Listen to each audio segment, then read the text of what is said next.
It's the MeTooMusic Show. Say we're playing music and we talk about it. It's the MeTooMusic Show. Say we're playing music and we talk about it. It's the MeTooMusic Show. I like it. Say we're playing music and we talk about it. It's the MeTooMusic Show. I like that. Say we're playing music and we talk about it. It's the MeTooMusic Show.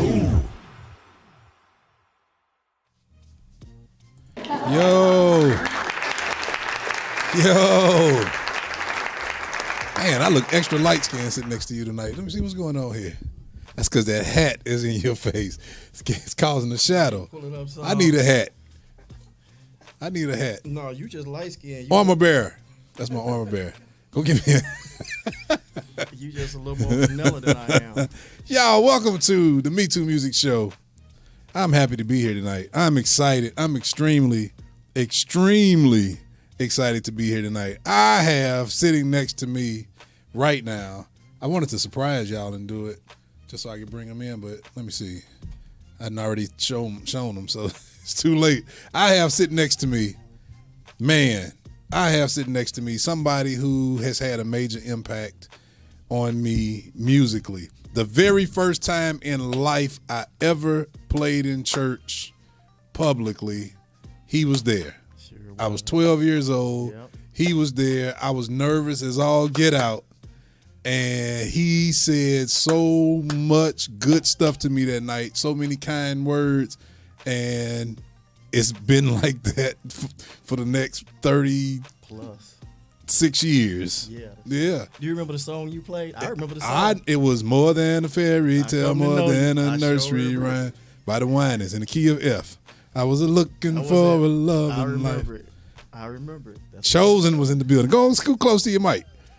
Is this good? It's better? Yeah. Y'all welcome to the show. Y'all got to teach me some etiquette in this studio. I watch you on Sunday, but I don't know how to do this. The one and only, y'all. It's Uncle Tony Metcalfe. Yeah. Oh, man, let's speak to some people here. Let's see who we got here tonight. We got the one and only. Oh, man, I'm glad he joined us tonight. He's the first one to speak tonight. I'm glad he took time out of his busy schedule to chime in to our live. That's the one and only Pastor Alfonso Fonzito Harriet. I wish I could turn the camera around. Yeah, I'm trying to get him to come over and sit down. But we wouldn't see you no way on camera. I see teeth and stripes on your shirt. And I can't call y'all nephew. I got to put titles in front of y'all. I used to just call y'all nephew. No, nephew. No, nephew is it. You know how y'all get when nobody call y'all titles. Not me. They be like, I'm pastor. Not me. That's the I've been doing y'all too long, man. I've been doing y'all since y'all was kids. I'm nephew. That's all I am. Oh, man. Good afternoon, good evening, rather, to my cousin in Houston, Texas, Elder Dino Cortez Hall. I see you. Miss Robin Hamlin, good evening. My little sister, Kendra Evan, good evening. Let me see. The one and only left-hand guitarist extraordinaire. We were just talking about you. Victor. I want to say praise the Lord to you on this evening, Victor they Jordan. About you, Victor. I tell you when I see you what they said. So I want to say praise the Lord, Victor Jordan. Good evening. Say hi to my niece Yolanda, man. She a true diehard fan. Yolanda McGill from Metcalfe.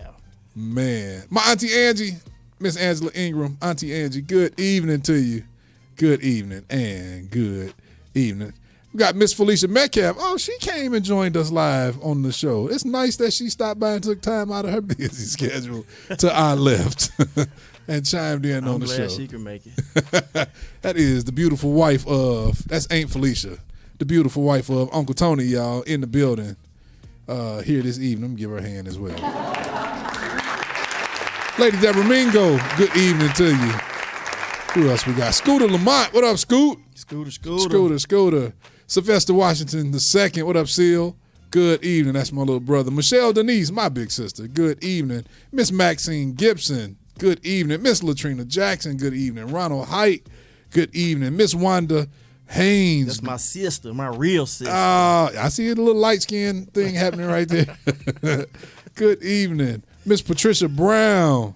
Pat. Good evening. Hey, look at my wife. I see you, baby. Yeah, I'm happy now. Hey. Mr. Wanda King. AD. Tanya Jackson, my big sister. Good evening. And the one and only C-Note Entertainment in the building. Tony Towns. Half of it. Tony Towns. Good evening. Can y'all do us a favor real quick? Stop what you're doing. We about to talk to Uncle Tony.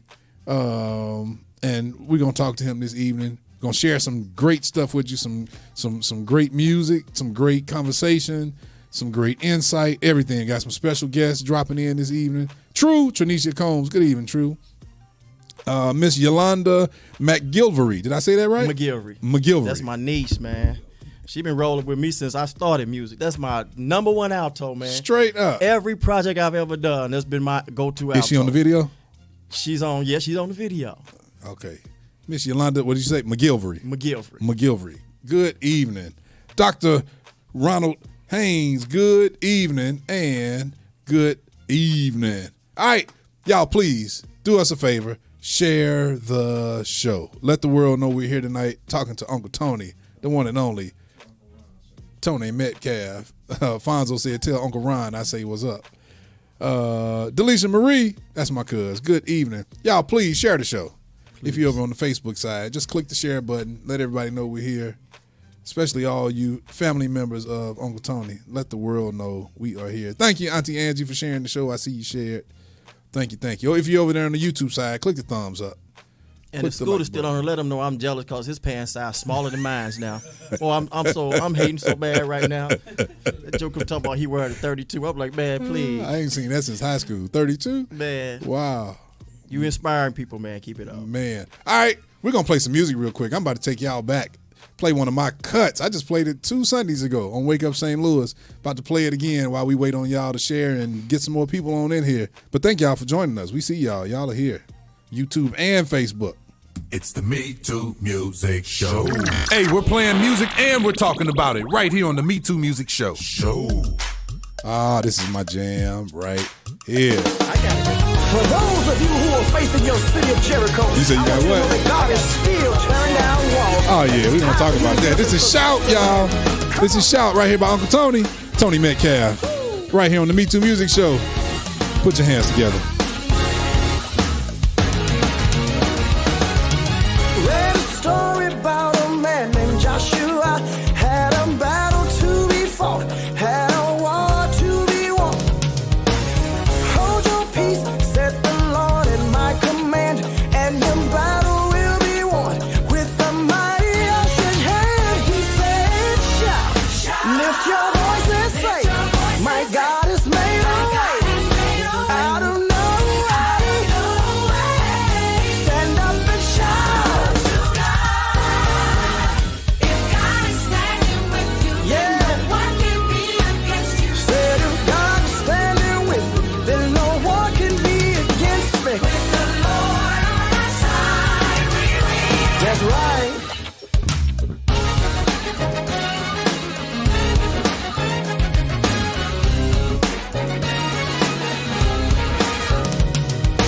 The enemy said you might as well give up, but the question I propose, Is anything too hard for God? say, doesn't matter what the circumstances are, just believe the word of God, and your battle will be won. Just shout. Lift your voice and say, my God has made a way out of no way. My big sister, Lady Deborah Hicks, good evening. Unto God. Come on, keep sharing this show while we're here. While we're listening. If God is standing with me, then no one can be against me. That's right. Here we go.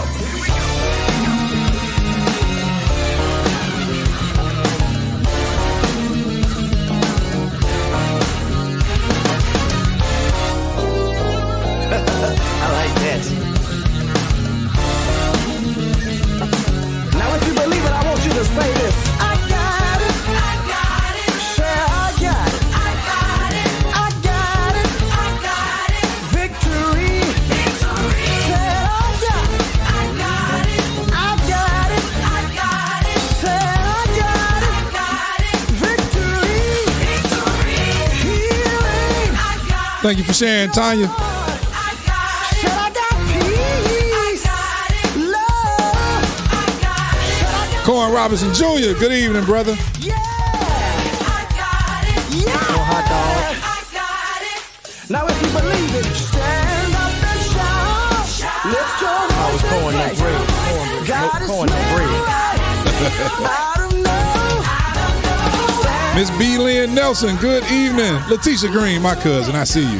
My God is mine. Miss B. Lynn Nelson says, sounding good. Tony Metcalfe used to be our minister of music. Enjoying from Texas.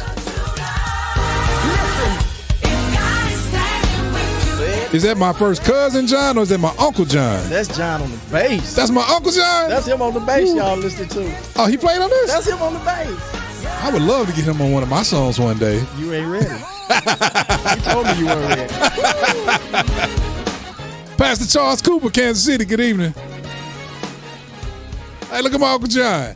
As a matter of fact, talking about that story, the first time that I played publicly, that was my Uncle John's doing. He's the one that put all that together when we played More Than a Fairy Tale, More Than. Yep. And you were there in the house. Man, I remember that clear. David Hicks was there. Yep. Playing. He played. Wait a minute, don't tell me.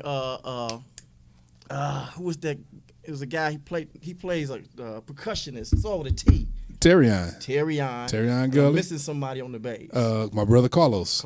Yep. I remember y'all, man. Yes, sir. Y'all, that was Shout by the one and only. The one and only Tony Metcalfe in the building. The one and only. Oh, man. Valdemir Bonsell says, hello from Sicily. He says, there it is 3:15 a.m. Wow. Sicily. Man. Wow. That's crazy. So, come on. Talk to us about that project. The name of that project was More Than Life. Back in the day. How long ago was that? That was we released it in 2012. We started recording in like late 2010. That's how long it took.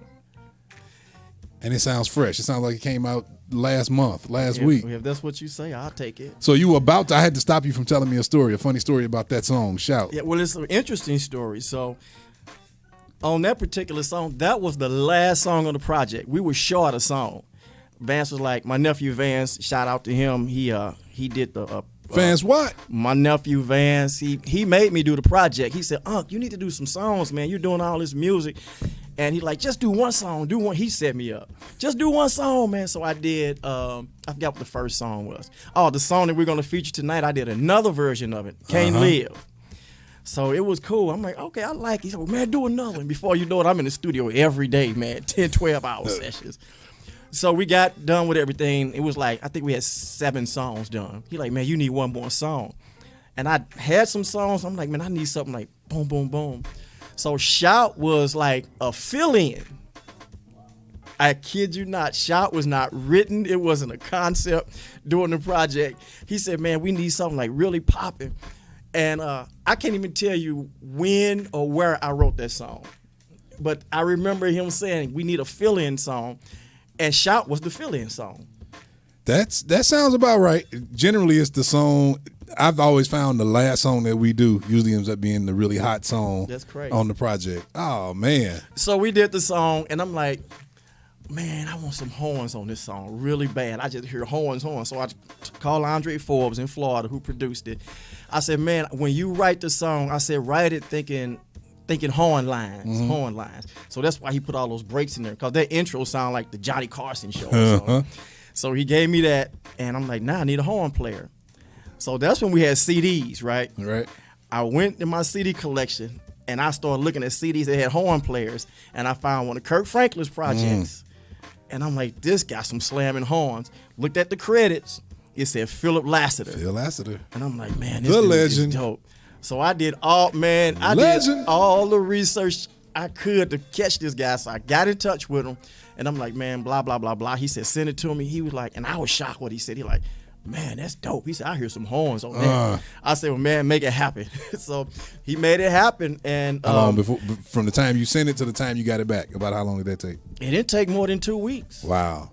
He was on it. He said, man, that song, he said, I heard some horns on that. So we went to New York and recorded the horns. Where is he from? He's he's originally, I think, from Texas. He did the horns in New York. Now he lives in Amsterdam. Oh. And he's actually, the project we're going to feature tonight, he actually did the horns on this one, too. Wow. So we got a 12-year-plus relationship, man. Great dude, man. So he did the horns. We did the song, blah, blah, blah. He gets a phone call from this famous guy's whoever, publicist or whatever, said, I'm going to tell you this. He said, we want to fly you in to Minnesota and audition for this guy, an artist in Minnesota. Come to Paisley Park and audition. Look at he started speaking in tongues. Both of them. Bro. Loose head. I'm telling you, he said, come. So he got the call. I remember him putting the post up. He said, I got on the plane. He said, I think my life is about to change. I can't even say what I want to say. That is so. He goes to Paisley Park. Mr. Purple comes out. He said, I want to hear some of your stuff you got. Phillips Lasser plays the track, plays Shout, just the instrumental. Prince say, you got the job. He said, Tony, your song was my audition. He said, I played hundreds on tracks of artists. You have never told me this story. Man, when Why he you told making me, this up? man, I think I still got the thread for what I had my old Facebook page. I kid you not. The only reason he's not on here because he's in Amsterdam and it's like 4:00 in the morning. Wow. When he said, man, your They song. have not stopped smiling. Look at them. Y'all are so. I can't say the word I want So to say. me and Prince kind of got a connection some kind of way. You know, I'm kind of responsible for his fame. After 2012, I had something to do with that. Demetrius Davis, what up, D? Tamika Fogarty, what up, Tamika? That's the little sister. Yeah. Pastor Andre Downing, good evening. He got everybody in here tripping out over this Prince story. Man, it's crazy. So we man. talked about my start and how you're linked to my start. Talk about your start. Like, what's the beginning of music for you? Okay, we had a piano at home. My sister Peggy, God rest her soul. My parents bought a piano for her. And she took, you know how kids do, she took probably 3 lessons. So we got this Baldwin piano, beautiful Baldwin piano sitting in the living room that nobody plays. So I just kind of went in there and started pecking on it, and I enjoyed what I was doing. So what I did was I would turn on, I think it was Gospel 1600, Not Columbus back then. Gregory. That's 1460, KIRL. KIRL. I turned it on Curl, KIRL. I would turn my radio on KIRL and sit on the piano, and whatever song Columbus Gregory played, I would just play to the radio. Man. Hours, man, just sit and play to the radio. And I would tell people what I could hear. I could literally like hear, you as musicians, you know that I could hear parts. Even with the choir singing and all that, I could like hear the music. And I would start with one note, I would play like the alto note. So you were basically a prodigy. And then, no, bro. No. Well, you hearing that? That's a little. And then I would play the soprano part and the tenor part, and I would literally just play the voicings first. I didn't like pad chords. I didn't know nothing about that. Did somebody teach you this? No, I was. And he says he's not a prodigy. So I would let's stick to the subject. I would. That is the subject. You a prodigy. I would like play the Who notes likes Prince? that I was hearing, and that's what I would do for hours, man. And literally, I would look up, and it would be like 6, 7, 8 hours later. Wow. And I was sitting there, and that's how I started playing. I started playing at church at Fountain Temple, and we had a choir. Alphonse sitting over there. He was you was too young to be in the choir at the time. When his mom, she played the piano, and I would get an opportunity to play then, sometime in Fountain Temple. Wow. But I kind of lost interest in. I didn't want to be a musician though. I just never wanted to be a musician, and the reason why, and my siblings could tell you this, even when I was little, I would always write songs, but the songs would be corny. I would What's make the first song you wrote? Or just tell me any song from back then. any song I wrote. Do you remember the first one? Bobby Connor. What up, Bobby?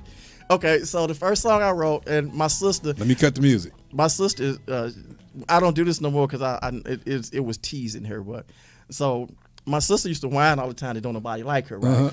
So I got on the piano and I did a chord test. I was like, don't nobody like me. Shoo-doo-doo. Shoot. That was the first song I wrote. It was a straight up quartet, like a doo-wop song. But I would write, the first song I wrote was Beautiful Day, which is on my CD from 2012. That's the first song I wrote, Beautiful Day. I wrote that song when I was in high school in 1982 and didn't release it until 2012. And it was originally called This Is the Day. And Chosen used to sing it. Everywhere we went, we sang This Is the Day. I wrote Beautiful Day back in 1982 as a senior in high school. And that's was like, man, I love writing Oh, songs. well, hold on. Hey, hold on. Let's hear it. Dude, I'm telling you, I wrote this Beautiful song when I day. was a senior in high When school. you wake Let's up hear in the this. morning, What year would I want you that? to What look year would that have been? 1982, I wrote this song. 1982. Throw your head back and say today is gonna be a Uh-oh, I hear some beautiful Gap Band. Yearning for your That was love. my influence, boy. Ray Tina, Cerise. Ray Tina See the Robinson. sun shining so bright and high. Ray Tina on this CD. Is she? She did background for me. in the sky. That's why the CD sounds so See good. the trees sway to the wind's melody. Some guy named Lamont used to Smell sing the with you. morning Lamont. air, it smells Lamont Sloan. fresh and sweet. As I look around, I can see. With the key changes, you wrote all this in 82. Man, I wrote this in 1982. Each and every day, Lord, I pray that even through the good times. Now, it started out as This Is the Day. Now, keep playing. I'm going to sing it with him. I'm going to show you what the lyrics used to Okay. be. I can always say, This is the day the Lord has made. come on, tell somebody it's a beautiful day. Let us rejoice and be glad. Things may That was the not original go version. This is the day. Then I tried to go commercial with it and make some money. That still didn't work. I said, you ain't supposed to put me to the side. because you make the sun shine so And we just got a special guest one signed in, boy. I can't wait to talk to him. billows in the sky. You made the trees sway to the wind's melody. Yep, thank you, Scooter. Scooter said Prodigy, of course. I got the different definition. Starlight, star, you shine so bright. You wrote all these key changes and everything. To Man, keep the, not the progression? movements. I just padded all the chords. But I mean the actual change, like Yeah. the key changes. I made the key change. There's DJ Joe. I played the chords just padded because I wanted I want the producer to have room. I said, I'm just gonna send you the pad. But I used to play that song at home all the time, Wow. man, just on the piano. What's the first song you did in public ever? Original song. No, period. Just any song. What do you remember? Oh man, I had a panic attack sitting on the organ. Are you serious? Oh no, I take it back. That was when I was a teenager in the choir. As a kid, I sang a quartet song called "Glory Land," I think, by the Mighty Clouds of Joy. I sang with the Joe the Gone. Fountaineers. Joe, won't it be wonderful, wonderful? Yes, sir. When I get over, that was my first song. Look, Uncle Tony got some quartet. That was the male chorus at Fountain Temple. That was the Fountaineers. And of course, all male choruses sing quartet music. Man, that's one Wow. The first choir song I had to sing was "Give Him the Glory." I played the organ and had to sing it. Give Him the glory for He is. I had a panic attack right before I was supposed to sing. So a lady named Margaret, who was over the choir, she prayed for me. I said, I can't breathe. I want to sing it. You know, it wasn't time I'm not yet. laughing at you. And I'm literally had a panic attack. And I said, I can't do it. I can't. And she just said, just breathe. And the rest is history. But I had a panic attack the first time I had to sing like that. Thank you, Pastor Andre Downing. He puts the definition down to prodigy. He says, prodigy, a person, especially a young one, endowed with exceptional qualities or abilities. Oh, well, that don't describe me. then. Yes, it does. You picking out alto parts at what age? Man, before Fountain, I would say about 12. Oh, man. Yeah, because I didn't start playing. The first time I played at church was I was about 16 years old. Y'all, we talking to the one and only, my uncle, Tony Metcalfe, in the building, still here in the building. And we got some special guests joining us this evening. Yeah, we got some special guests joining us this evening. Who we going to talk to first? Who you want to talk to first? You tell me. You want to just bring them in one at a time or both Yeah. of them? Well, I got to bring him in one at a time now. Okay. Let's talk to Stephen Dukes. Stephen Dukes. Bruh, Stephen Dukes, answer your phone. Let me see what we got. Should I have here, called man. his name? Should I just said the first? Well, I had to tell you who it was. Is he there? Let's see. Oh, y'all forget this loud noise. Hello, gentlemen. How's it going? Good evening. Let me get him in here.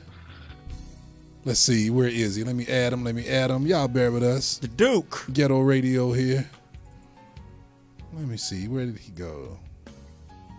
I think this is him here. and not giving you my camera. Oh, did you click your video button?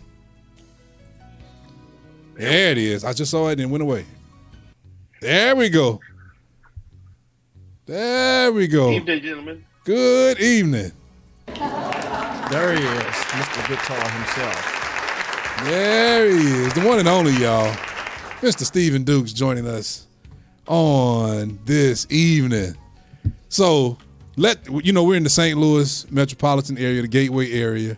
For those who don't know who you are, give us a quick rundown so our listeners, our viewers will know. Live under a rock if they don't. I know. What's up, everybody? My name is Stephen Dukes, affectionately known as Dukes, because you know a million Steves, so last name is easier. Currently, you probably see me most playing guitar with Todd Delaney. Been a member of his team for about almost 7-8 years now. Wow. I'm also the creative director of Delaney Land Music, and I own my own entertainment company, a backline company, and serve at church and do a bunch of other things too. So that's the list. That's all? That's it? Stuff. That's all you doing? We ain't got time to name all of his credits. I mean, that's it. Oh, that's a little It's an something. hour show. He doing a little something here. Nah. Man, welcome. We're happy to allow St. Louis in on the life of and the behind the scenes of the one and only Mr. Stephen Dukes. Talk to him. What's up, Steve? What's up, bro? Thanks for having me tonight, fellas. Hey, man, I'm glad you could come in. And actually, I brought Steve in at the last minute because he wasn't really on the original and guest list. But I was dry. I think today I called you, didn't it? Was it today or yesterday? Yeah, a couple hours ago. He said a couple hours. And I thought about what John and I had been talking about, and I said, me and Steve had been talking about some things. So I said, man, it'd be great to have him and have his experience on the show because he has so much experience and when he started sharing with me. So basically, I actually met him for the first time in person at the Delaney camp when we had the writers camp. And that's where we first met and we exchanged. I didn't want to take up too much of his time because, people wanted his autograph and take pictures with him and, all that stuff. I was like, all right, bro, I'll just see you when I get back to St. Louis. So when I started talking to him, I realized he was way, way more than a guitar player. I mean, this guy, engineering, technology and all that kind of stuff. So that's why I said, I need to bring him on the show. And what I want to talk to you about, Steve, or you can kind of give us some insight on just beyond just the guitar, because most people know you as, a guitarist, and for the past, 6 or 7 years, Todd Delaney, seeing you with Todd Delaney. But what we talked about in the past, man, I had no idea that you had your hands in so much and how that leads to us as musicians, opportunities to create multiple income streams. Especially with social media platforms now, man, you could luck up on something, and I use the word luck lightly, but, man, you could put something out on stream now on Facebook or YouTube, and before you know it, man, you could be rich or at least famous or infamous, however you want to look at it. But going to that, Steve, was like, what do you do other than just play the guitar and how that can, makes you who you are? Well, first thing I will say real quick, and not to jump on my soapbox, but you asked me, so I'm going to tell the people. Go, man. I think that something that's helpful for musicians and people in general is to know the difference between your gifts and your passions. So what do I mean by that? I mean, you can be very passionate about something that you're really good at and think that that's the thing that's supposed to open the doors for you, and it's not. There are easier ways. So, for example, I think I'm a really good guitar player, but I have giftings in other areas that open doors for me. So while I'm passionate at guitar, it doesn't necessarily make me enough income to take care of my family, and definitely is not going to give me enough to be able to retire or keep health insurance or all the other things I need to be married and own a home and take care of my wife and family and all that good stuff. So I'm also gifted administratively and creatively. So I use those gifts to open doors and do easy work aside from the fun stuff, the joys of touring. I mean, the road life is hard, right? Everybody's been out there. I know a lot of folks, even on this call and guests you got tonight, have all been on tour. And personally, I just didn't want to spend all my time away from home in order to afford my home. So That's Some good. friends and I, we started a virtual production company. Me and Todd Delaney and another young lady a couple years back. And that was just a dream that Todd had in his room and said, "Hey, let's do something." And it was the irony is the skills that I had from other things, other portion of my life came into play, where I could come in and say, "Hey, I can help you build structure for this thing that you're trying to do."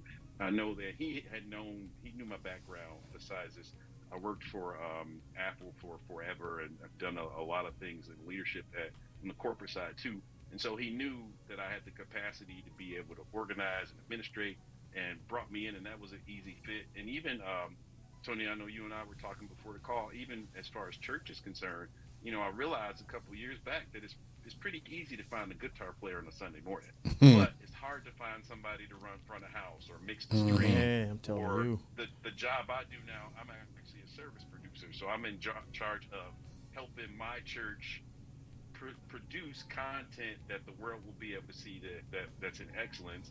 And I get to use my abilities as a music producer, as an engineer, as a musician in a different way. And, ironically enough, the money's better. And I don't got to learn 75 songs every weekend. I can just kind of show up and do the job. So I'm always big on musicians and people in general, just trying to make sure you got multiple streams, because, the world is weird, right? COVID shut everything down. We were all at home. So if that road go away, if that artist decide they never want to sing again, you got to be able to still take care of your family. So those are just a few of the things that I've done to make that happen. Wow. A guitarist who doesn't play at church, a gospel guitarist who tours but does not play. Hey, Sunday morning. I'll tell you one better. Uh-huh. They play songs at my church that I played on. You be like, I know that song. So on Sunday mornings, I'm looking at them with the side eye when they miss a part because I played on those records. So at what point? I mean, At what point did you realize you needed to do something different? Like what happened? Was your electricity cut off? I mean, what happened that caused you to say, "Oh no, I have to do something a little different"?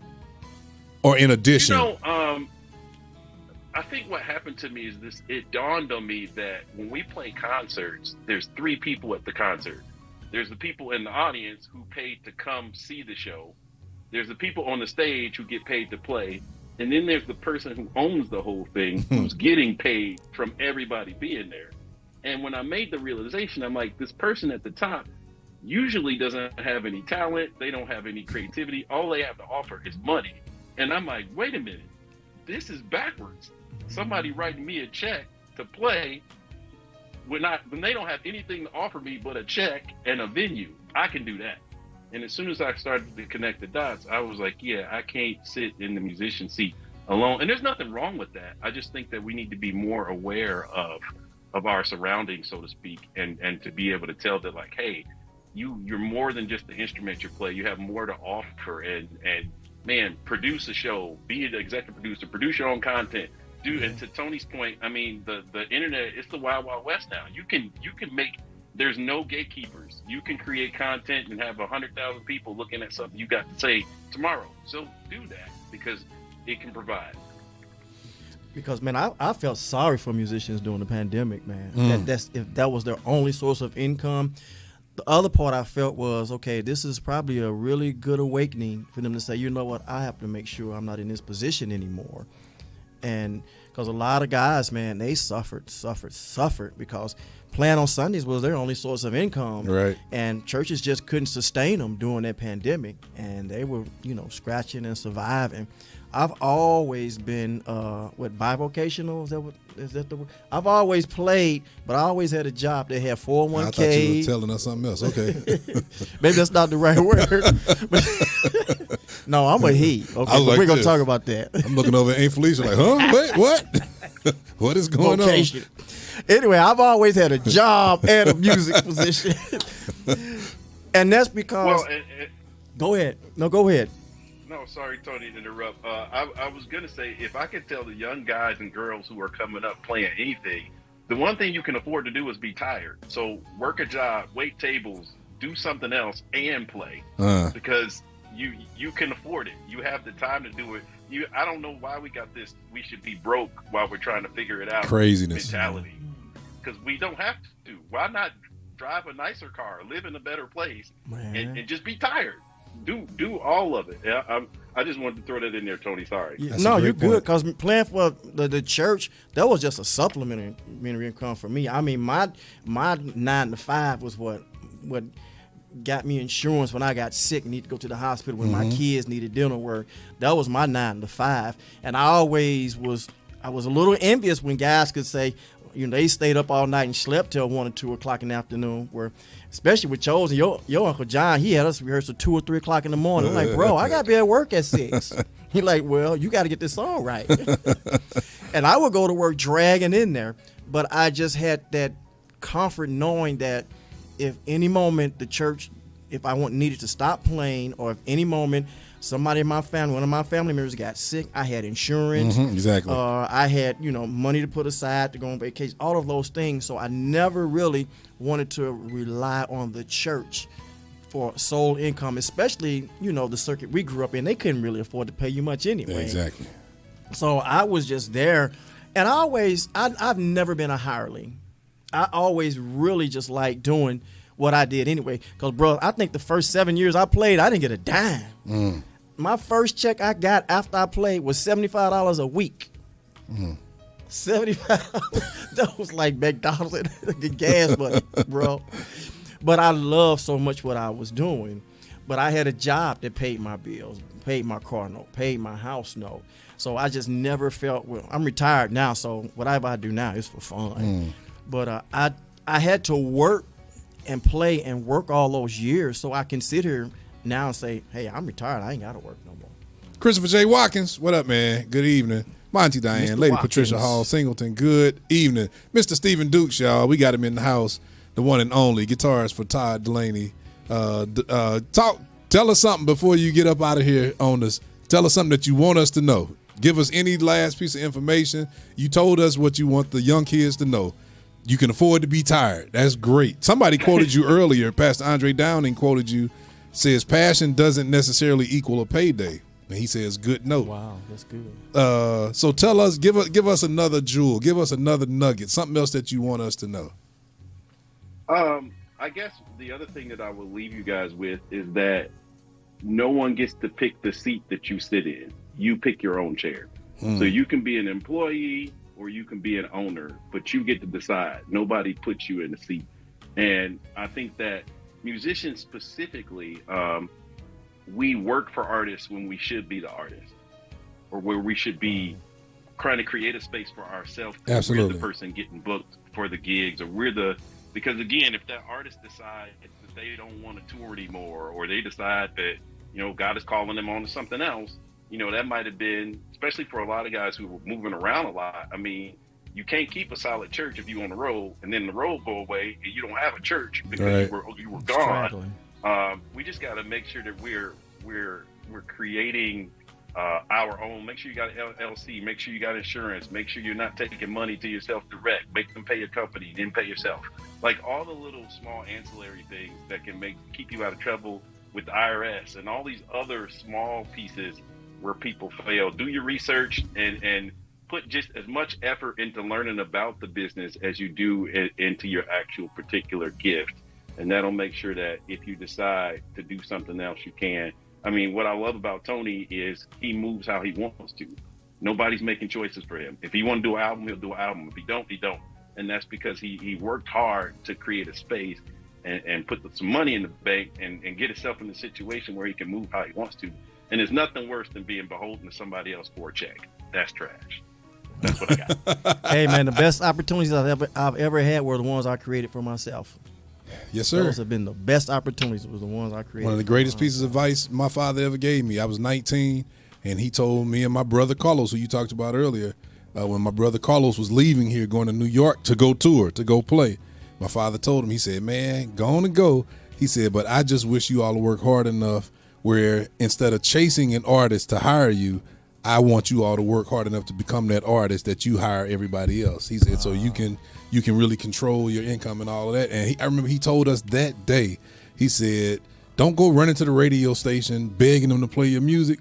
He said, go buy 30 minutes or an hour of a show for yourself and play your own music, which is why today I own everything I own and do what I do, playing my own music, doing what I want to do. It's one of the greatest pieces of advice I've ever gotten. So that, Man, so I I wish appreciate I had- this conversation tonight. I wish I had time to tell you a day I spent with your dad, but that'll take too much of the show up. Man, that dude dropped some nuggets on me. It hurt because he told me the truth. But what he told me 30 years ago, it actually happened. But that's another story. I'll just tell you that in private. Dukes, man, I appreciate you coming on, man, at the last minute. I still got that the music you sent me. We're going to do that collaboration. But, bro, you know how it is, man. I'm stacked right now, but I got it in the files. And when we get ready to get started on it, I'm going to send you something and let me know what you think, and we're going to move forward on it. But I got you on the list, I promise. What you got coming Hey, up I'm not worried next? about it, man. What you got coming up next? What's happening next for you? So, you guys probably know we did record another live album, and by we I mean with Todd Delaney. So, Who is you know, Todd here's an Delaney? I've odd never heard deal. of him. Who is better that? get Todd out- Delaney, you better say? get out of here, Todd Delaney. So that album should be dropping pretty soon here, folks. I won't give any dates. I don't want Okay. to get in trouble. Yes, but sir. it Man, is every coming quarter. soon, and we're going to be announcing some tour dates. We can get back on the road and bring the music back to the people. So Let me that's- ask you that's this one of the question. big Let me things ask you we this got coming. question Yes, before you sir. hang up. When you're out on the road, when you're out doing these concerts, when you're out doing these recordings, what's one of your biggest pet peeves when you see musicians or artists approach you all? Whether they approach Todd Delaney or they approach you all in the band, what's one of the things that just gets under your skin? Help the people tonight that's listening. Well, so I will say this: people are all very caught up in like ability. I can shed, I can play, I can do all this stuff. And in real life, nobody can outplay you playing a record. Like if you're playing a song, you play the song. And so I've encountered a lot of guys who don't understand what it takes to play at a really high level. Because as artists don't want you to play their song your way. They want you to play their song their way. Right. Play the record like it was recorded. So something that really is frustrating to me is just when I see guys and girls kind of go down in flames, is our term for it, where you didn't really learn the song like the artist actually wrote it. That, or you're just late. And like those two things are an easy way to never get a call back for high level stuff. Y'all got it. Y'all heard it from the man himself, Mr. Stephen Dukes. Thank you again for joining us. We appreciate this. This is big. This is huge. Thank you, and brother. we're just glad that we get to present you to the St. Louis area on tonight and introduce you to the St. Louis crowd. He'll be in St. Louis in due time. Good. Thank you, thank you, thank you, thank you, and thank you some more. Yes, Good night, sir. gents. Thanks for having me. Yes, sir. Thank you, sir. All right. Oh, man. That was great. That was great. That was great. All right. Well, let's play one more song real quick. We're going to get another special guest in here sitting next to us, and we're going to get John Mike in here as well in a second. What we going to play? Let's play this right here. Man, That's my jam right That's here. my jam. It's my jam. That's What you know about this? Tish, boy. That girl sang this song. Who's singing? I should have never been on this record, boy. Who is that singing? That's Tish Hayes Keys. I think she Is just that go who by that is? Tish Pierce. They just call her Tish Pierce. I did not know that's who that was. Man. This is more than life, y'all. I talked to her. We gonna re-release this thing. Wow. Y'all check this out. Broken, torn, abused, left all alone, lied on, cheated, talked about, even been mistreated. Then you came and rescued me. You broke the chains that were binding me. I'm obligated to testify. I'll tell the whole world how you changed my life. Jesus, you mean more than life to me. You're the song I sing, the melody. You're the air I breathe.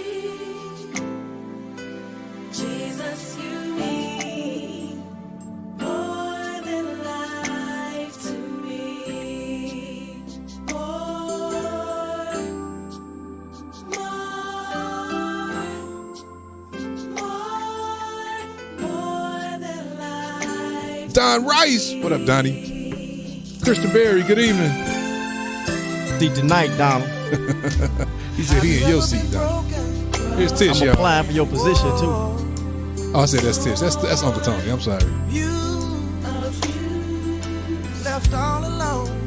One and only, Brother David E. Glenn Sr. Yes, sir. Guitarist extraordinaire.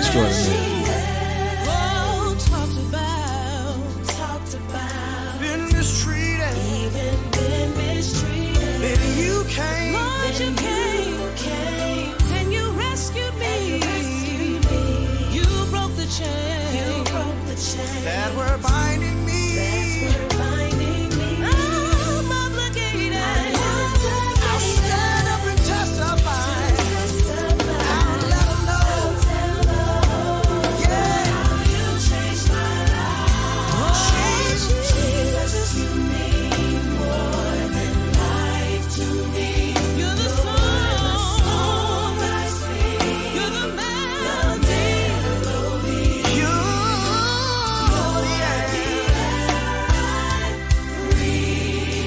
Jesus, you mean. Jesus, you mean More than life. more than life to me. Lord, you're more. Lord, you're more.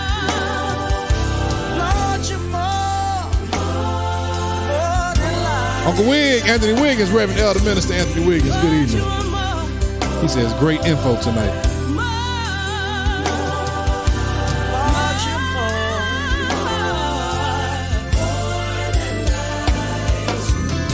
Somebody's listening right now and maybe you're hurting. Maybe you went through a divorce and you feel like you're all alone. Maybe you lost a loved one and you don't know how you're going to make it.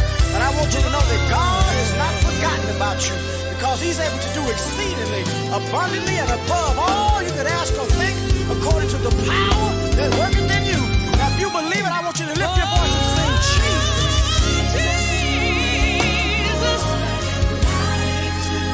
You're the song I sing. Lady Deborah Mingo says beautiful.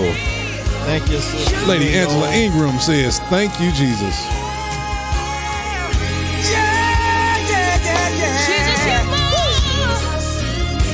You mean more. Auntie Felicia Metcalfe said, That's my baby.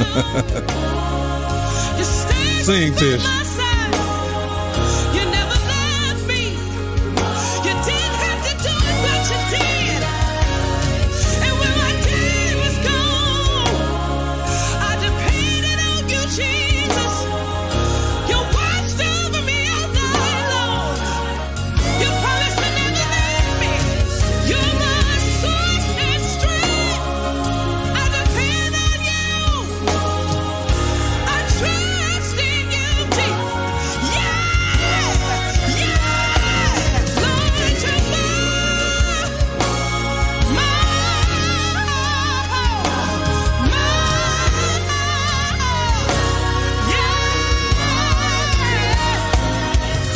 whenever I'm sick, breaking with pain, yes you are. You're my healer. That's why you're mine. Yeah. More than life to me. More than life to me. More than it's the one and only, y'all. Uncle Tony Metcalfe. Tony Metcalfe. Greg Yancey, good evening. Oh, man. That's up, more than Greg? life. Featuring What's Tish. up, Greg? Man. So let me tell you something real quick. You want to pull Mike in now or what? Let me pull him in. Let me see if I can get him while you. He might be asleep waiting on us. You think so? Yeah, I want to get him in before it's too, because he's is he an hour ahead of us? Yeah, man, it's 10 o'clock where he is. Let me get him in. Y'all excuse this ghetto noise right quick.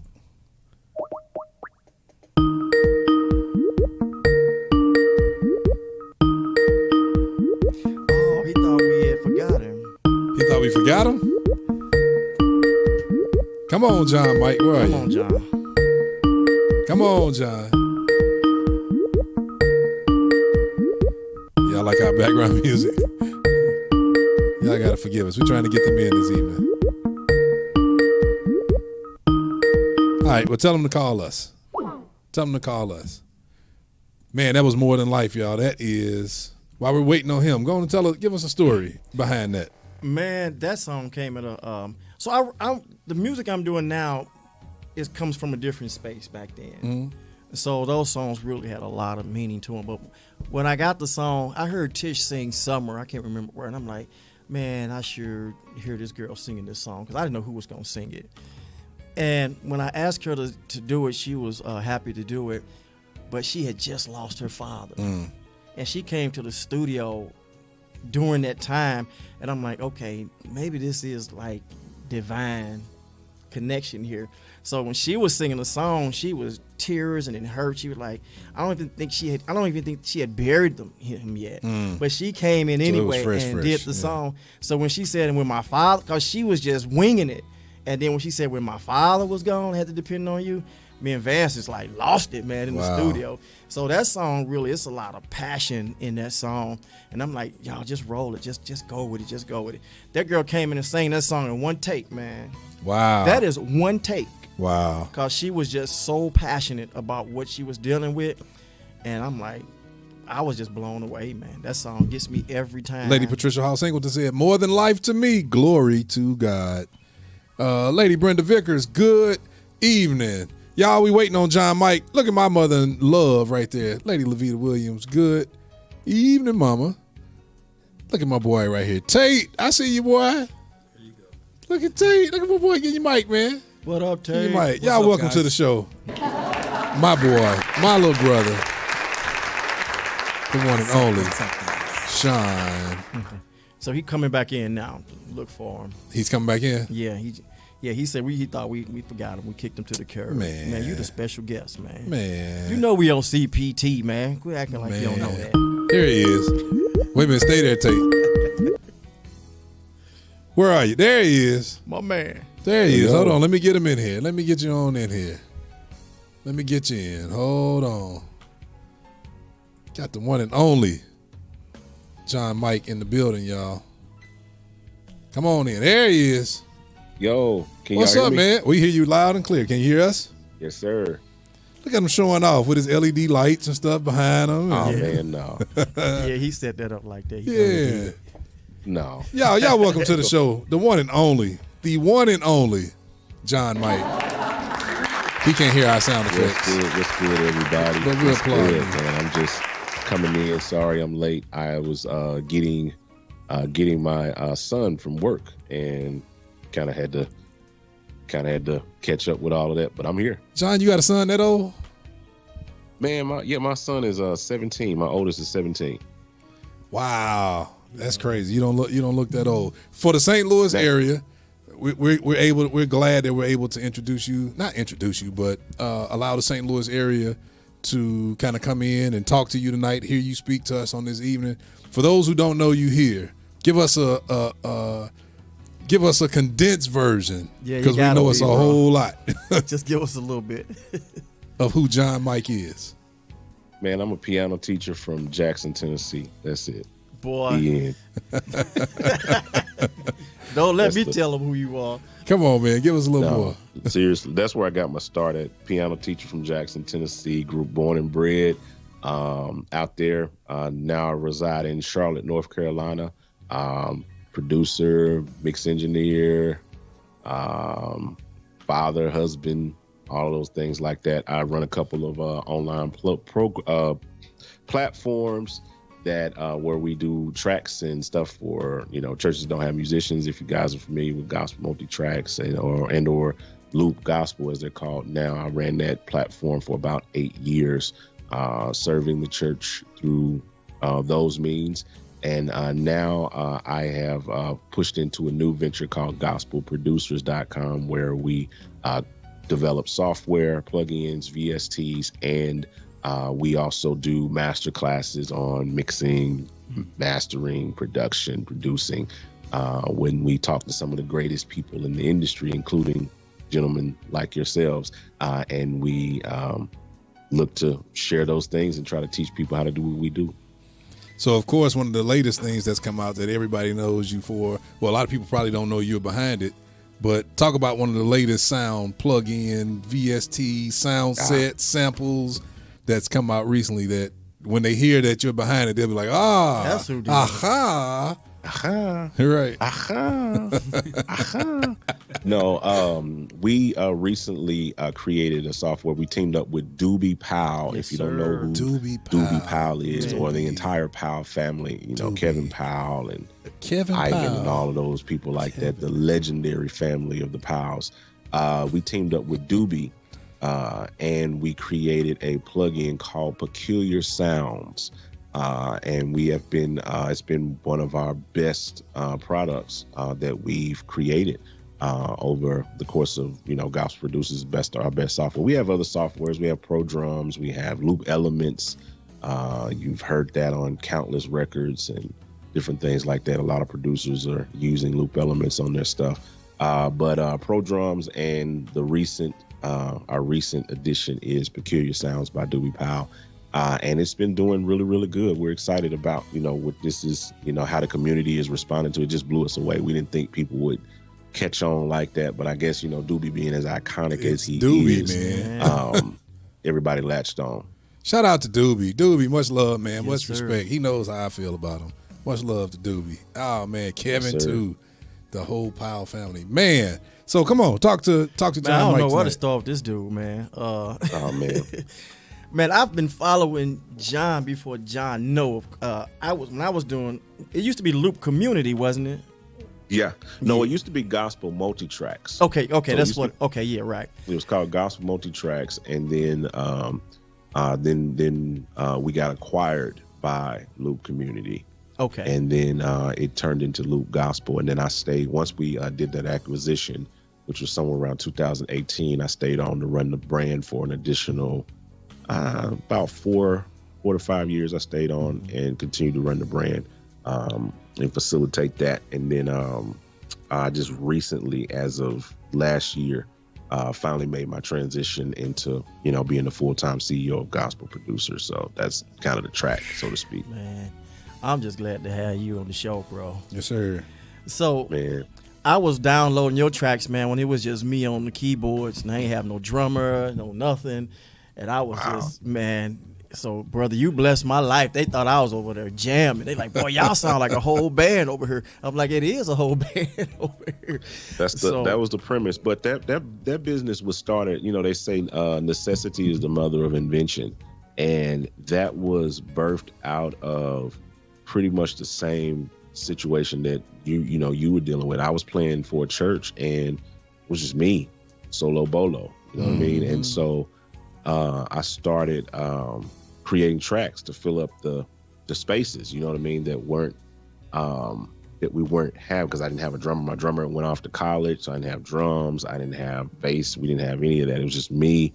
And so I just started using stems, started creating click tracks and stems, and then I started programming drums and doing all of that stuff just to serve my ministry and make what we did sound excellent. You know what I mean? This is circa 2011, 2012. And I just wanted to. What were you running your just serve stems my on church. at that time? In said 2000, what? what were you running your stems on in 2011, 2012? I was using Ableton. I was using Ableton, and I was using Main Stage. A lot of times I just run them in I think I started out running them in Logic, and then graduated from Logic because then I started using Main Stage because I was heavy into like soft synths and doing that stuff like that, MIDI controllers and all of that. That's what my YouTube channel was built a whole lot around. But I did a lot of that, and then eventually I graduated over into Ableton. Somewhere around, it had to be around that same time, around 2012-ish. So at what point did you realize, I got something here? What's that point? When did what you were doing and the business side, when did they meet? When did they come together and shake hands? And you said, I got something here. Talk about that. So the crazy part was, a lot of people don't know this. I actually started a business like that in like 2006, 2007. It was called Innovative Worship Solutions. And it wasn't stems. it was actually just I was just sequencing. I had my little, whatever keyboard I had at the time. I think it was a Lisa's Fusion keyboard. I don't know if y'all remember that. I remember the Fusion. Yeah. That joint was like a multi-track recorder and a keyboard put together. It was really dope. But I used to sequence and stuff on there. And so I started, I had a couple of churches, local churches, that didn't have musicians, and they just wanted me to just program some instrumentals for them. So that's what I did.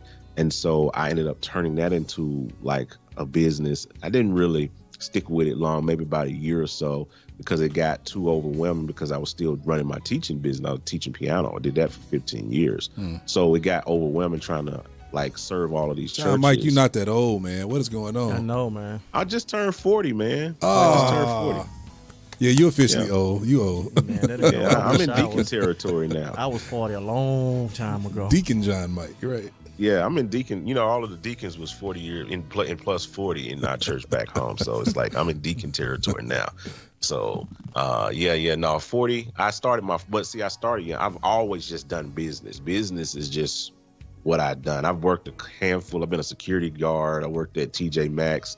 But apart from that, I started my teaching business at 20 or 19 or 20. I started a business. So collectively, I've been in business over 20 years. And that's why I wanted you on here, John, because when we talked in the past, of course, I just approached you to mix some songs for me, which it came out great. We got to get that video for everybody to go to sleep, get that out and play tonight. But can't wait. Talking to you, man, when I started realizing I didn't know you had your hands in all of that stuff that I was using years ago. And I'm like, man, we got to talk to, and it's not a new conversation, but I think it needs to be a frequent conversation with musicians getting up, going to rehearsal, playing on Sundays. Now, if that's sustainable, I have no issue with it. I have no issue with it either way, really. That's what you do. But I know all of us can attest and can witness rather to where we may have lost someone or know a musician that passed away and left the family like pretty much with nothing. And we was like, man, that's a hard pill to swallow. And when I talked to you, I'm like, man, this would be a great guy to just continue to push this platform with musicians, look for multiple streams of income. Like I shared earlier with Dukes was on this show.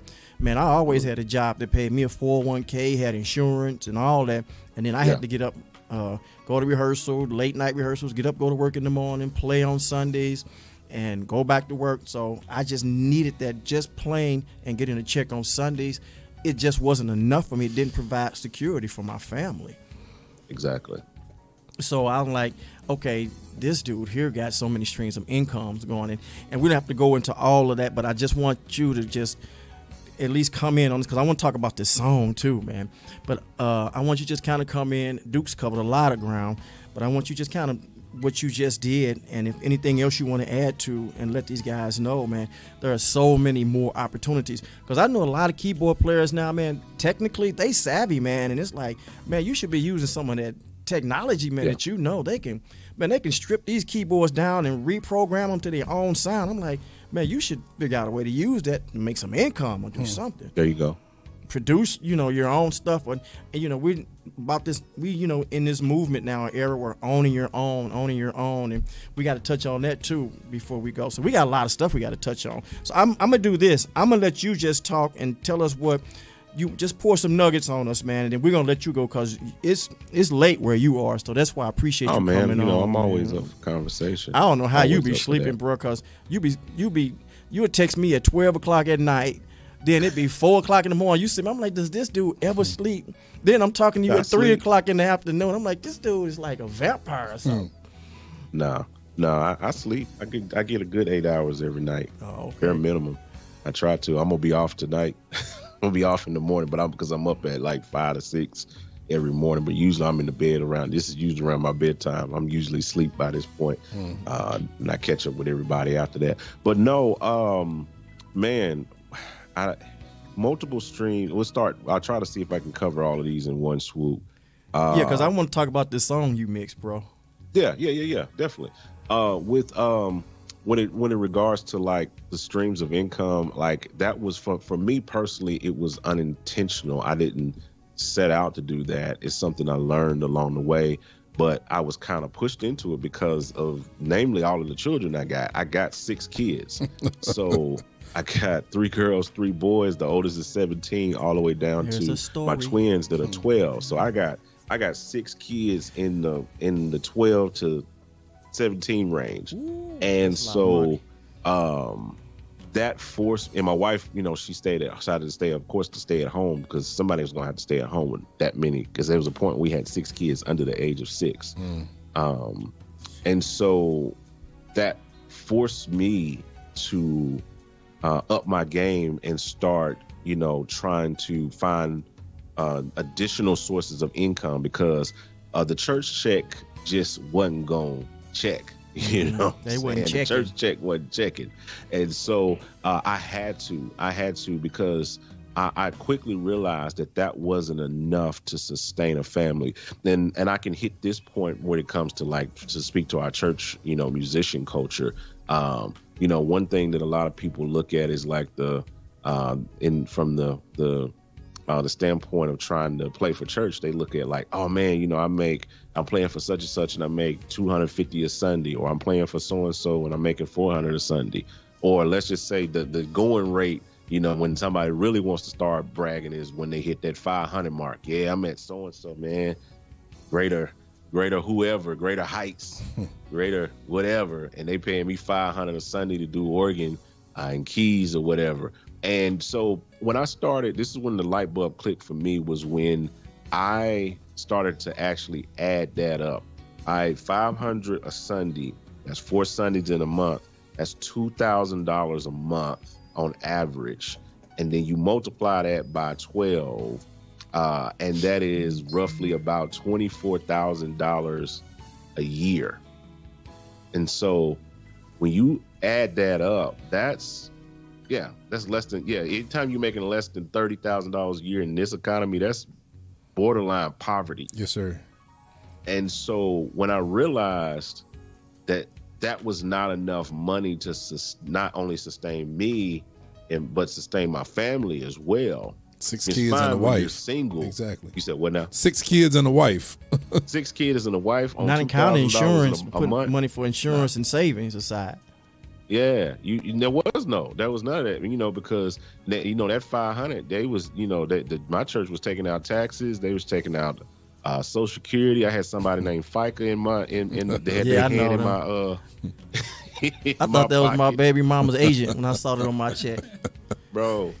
So when I realized that there was no upside to the church check, I started trying to, you know, I had to supplement it. I had to start pushing into other things. Of course, I was teaching. So that was always my second source of income that I had. But especially when the economy crashed, I was doing really well with my teaching business. Like we had gotten to 100 students. By the time my wife had decided to come home, I had about 100 students. And we was charging like $100 a month, you know. And I had 4 teachers that was teaching with me. I was running like a really nice little, you know, teaching, you know, local teaching business. And then the economy we hit that spot in like around 08, 09 where the economy just kind of smacked us. And the bottom fell out of it. And so I went from 100 students down to like 13 in a matter of months, and the bottom fell out the business. So it forced me literally to start, because again, the church check was what the church check was. And so it forced me to start exploring other things. So I started digging into, I did some of everything, man. I'm telling you, I did the innovative worship solutions. I tried that out, built that. Then I did, I fixed iPhones for a while. I was fixing iPhones. I was building websites. I was doing all kind of things. And so what happened was I was doing videography. I was taking pictures. I was, you know, doing all of this stuff. So here's the crazy thing that happened. I started inadvertently skill stacking.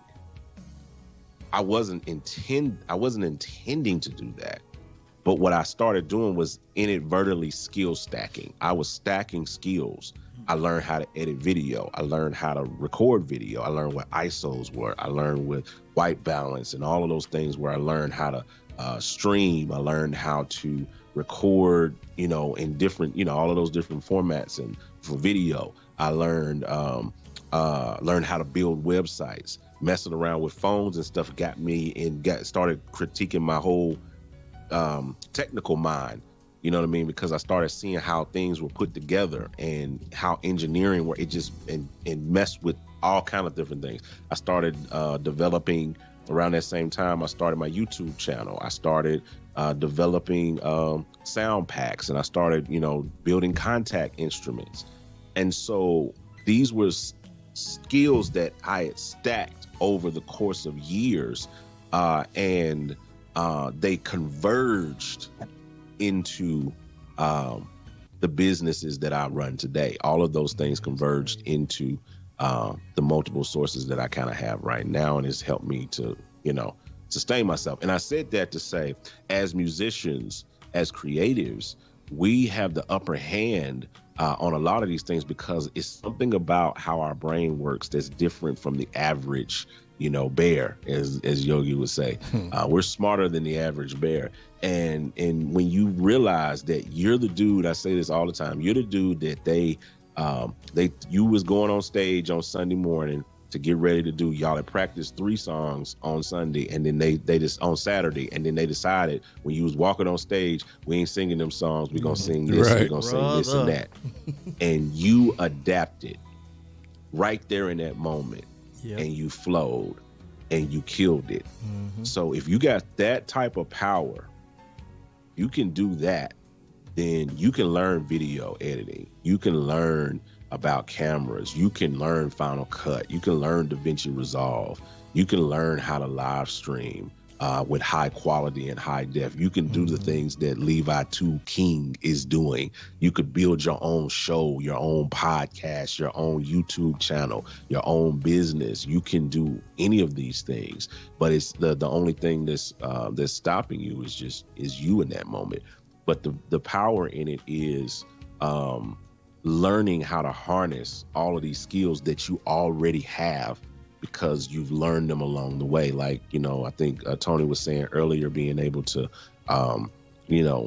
you can produce and you can play and you can compose and you can arrange and you think different. You learn how to do all of these things. Figure out how you can take all of those skills and converge them into something that starts to explode your bottom line and your income, which in turn will lead you into a better, more healthier lifestyle, from your physical health, your mental health, your emotional health, and your financial health. So you bring up a great point. You bring up a great point, a tremendous point. You talk about musicians. We practice all week. We step on the stage, and all of a sudden they change the music on us. We have to adapt. We have to adjust very quickly, right? What about and I see the relation to that and how that relates to technology changing, the music industry changing, the music business changing drastically. Let's look at the last 3 years, how church has changed, and you just said a minute ago, the only thing standing in their way is themselves. They're the ones that's blocking themselves. Talk about how important it is to use our skills as musicians, the way we're able to adapt fast. Talk about how important that is in life as far as using these skills that we've picked up on, and like encourage somebody here tonight who's missing that kind of go get it, that kind of drive to make some things happen. Yeah, that's really good, man. Yeah, I would say anyone who's attempting to kind of push to that next space, is if you feel like you're hitting the ceiling, then you need to raise the roof, so to speak. You know what I mean? You need to kind of think beyond where you are, and most of the time you'll figure out that you've either already got in the house what you need to make it happen, meaning that you'll already have stacked some of these skills inadvertently, like I did. Like, I didn't know. If you would talk to me 10 years ago, I wouldn't be like, oh yeah, I'm gonna be developing plugins and VSTs and, you know, generating all kind of income doing that, living on a lakefront property and all of these things like that, and, you know, all of these doors. I was just trying to make rent. You know what I mean? At that moment, that's all I was trying to do. I was just trying to keep food on the table. So the biggest thing, and so what I would tie that in with is this. The biggest thing that you need to figure out is the why you're doing something. You need to figure out what the why is. That would be my first step for anybody that's trying to like increase their baseline from where they are. Figure out the why. And your why needs to be deep. It can't be shallow. Because if your why is, I just want to make more money, that's too shallow, because you can do anything to make more money. You can get an extra job. You can pick up, if you're a church musician, you can play for another church, or you can, you know, do those things. So you have to have a why that goes deep, and that why will drive you into all of the other, to the what, the where, the how, and the when. But the first question is the why. Why am I doing this? Why do I need to do this? For me, the why was very simple. And it was 7 other people in the house that were depending 6 on kids me. and a wife. Right. Yeah. That was my why, and still is my why. That is the why. Now it's the why is gotten deeper, because it widens, it gets deeper and deeper. Because first the why was, I just need to put food on the table. And then when I started putting food on the table, it was like, okay, we need to put food on the table, and we need to get food in the refrigerator for when we need food on the table tomorrow. And then it went from, okay, we need to make sure that we're a little bit comfortable. Then we need to have this in the bank account. Then we need to get here. The why always keeps getting deeper. I keep getting deeper and deeper into the ocean, and figuring out the what and the other means that drive my why. And so now I'm like, I got 6 kids that I have to put through college, and the first one starts next year. So I have my why has gotten stronger in this last several months, because I'm knowing what's ahead of me. So once you figure out the why, the what and the where and the why, the where and the when start coming together. They start falling into place. That's just from my perspective what has worked and what my track has been. I found out what my why was, and the why drove everything else, because I needed to hit a certain level. I needed to hit a certain income bracket. I needed to hit a certain mark or a certain space, you know what I mean, in order to get here. I needed to, the why drove me to learn websites, you know what I'm saying? Then the why, you know, how to build them. The why drove me to learn how to build contact instruments and build Ableton templates, and how to mix and how to master and how to produce. The why drove me into that. It's like, I don't want to win a Stellar. I don't care about that. I don't want to win a Grammy. Those things would be nice. That'll be nice on the way, things that can happen. But the why is, I'm still trying to keep everything in the space with my children. So these things just kept stacking and developing. So you have to start with that. And once you figure out the why, the what will be will connect with the why. And at some point, hopefully that makes sense. Hope that ain't too obscure. No. Of an and answer. with me, at some point, the word legacy had to come into play. It's like, okay, what I'm doing can't be just for me, what I have right now. What I'm doing, what am I leaving when I'm not here, and who am I leaving it for? So that's when the why really expands. Okay, when I'm gone, what have I left, you know, for those who I brought in this world or around me to benefit from? So we end up doing things that we may never see its full fruition. It may never come, you know, to its full fruition, but we do it because we want. And that's been my thing, you know, in my older years, it's like legacy. My wife, we talk about that all the time. When we're gone, what will we leave behind? And it may not always be monetary, but that's always good. But everything I do, most of what my why is, not for Tony. It's for something that's bigger than me, and something that that what am I going to leave behind when I'm gone?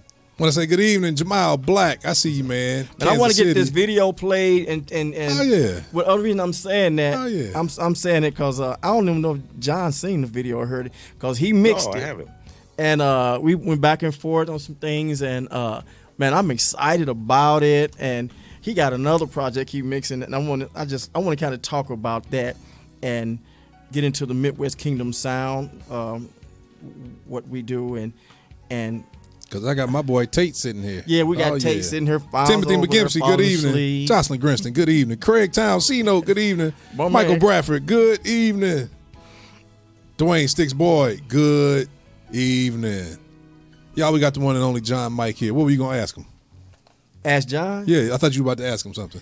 Man, I got a million questions for this dude. We ain't got time. A lot of questions. John, we're going to have you back, man. Yeah, because we talked about Anytime. stuff. I won't let the cat out the bag at all. Elton Allen, good we evening. talked about stuff, man. He's 6 months. He's 6 months down the road. You know what he was talking about. What we talking about doing in the fall, and I can't wait to be a part of that, man. So it's crazy. I will say this, man. This space I am in my life. This is okay. This project that I'm doing is just releasing songs, and that's why I'm going to call this pretty much. For me, it's called like legends. And the reason I say this is because guys like guys like you guys, man, these are guys I always wanted to work with. I watched for years, and I never thought I would be able to sit at the table with these guys and work with them, for various reasons.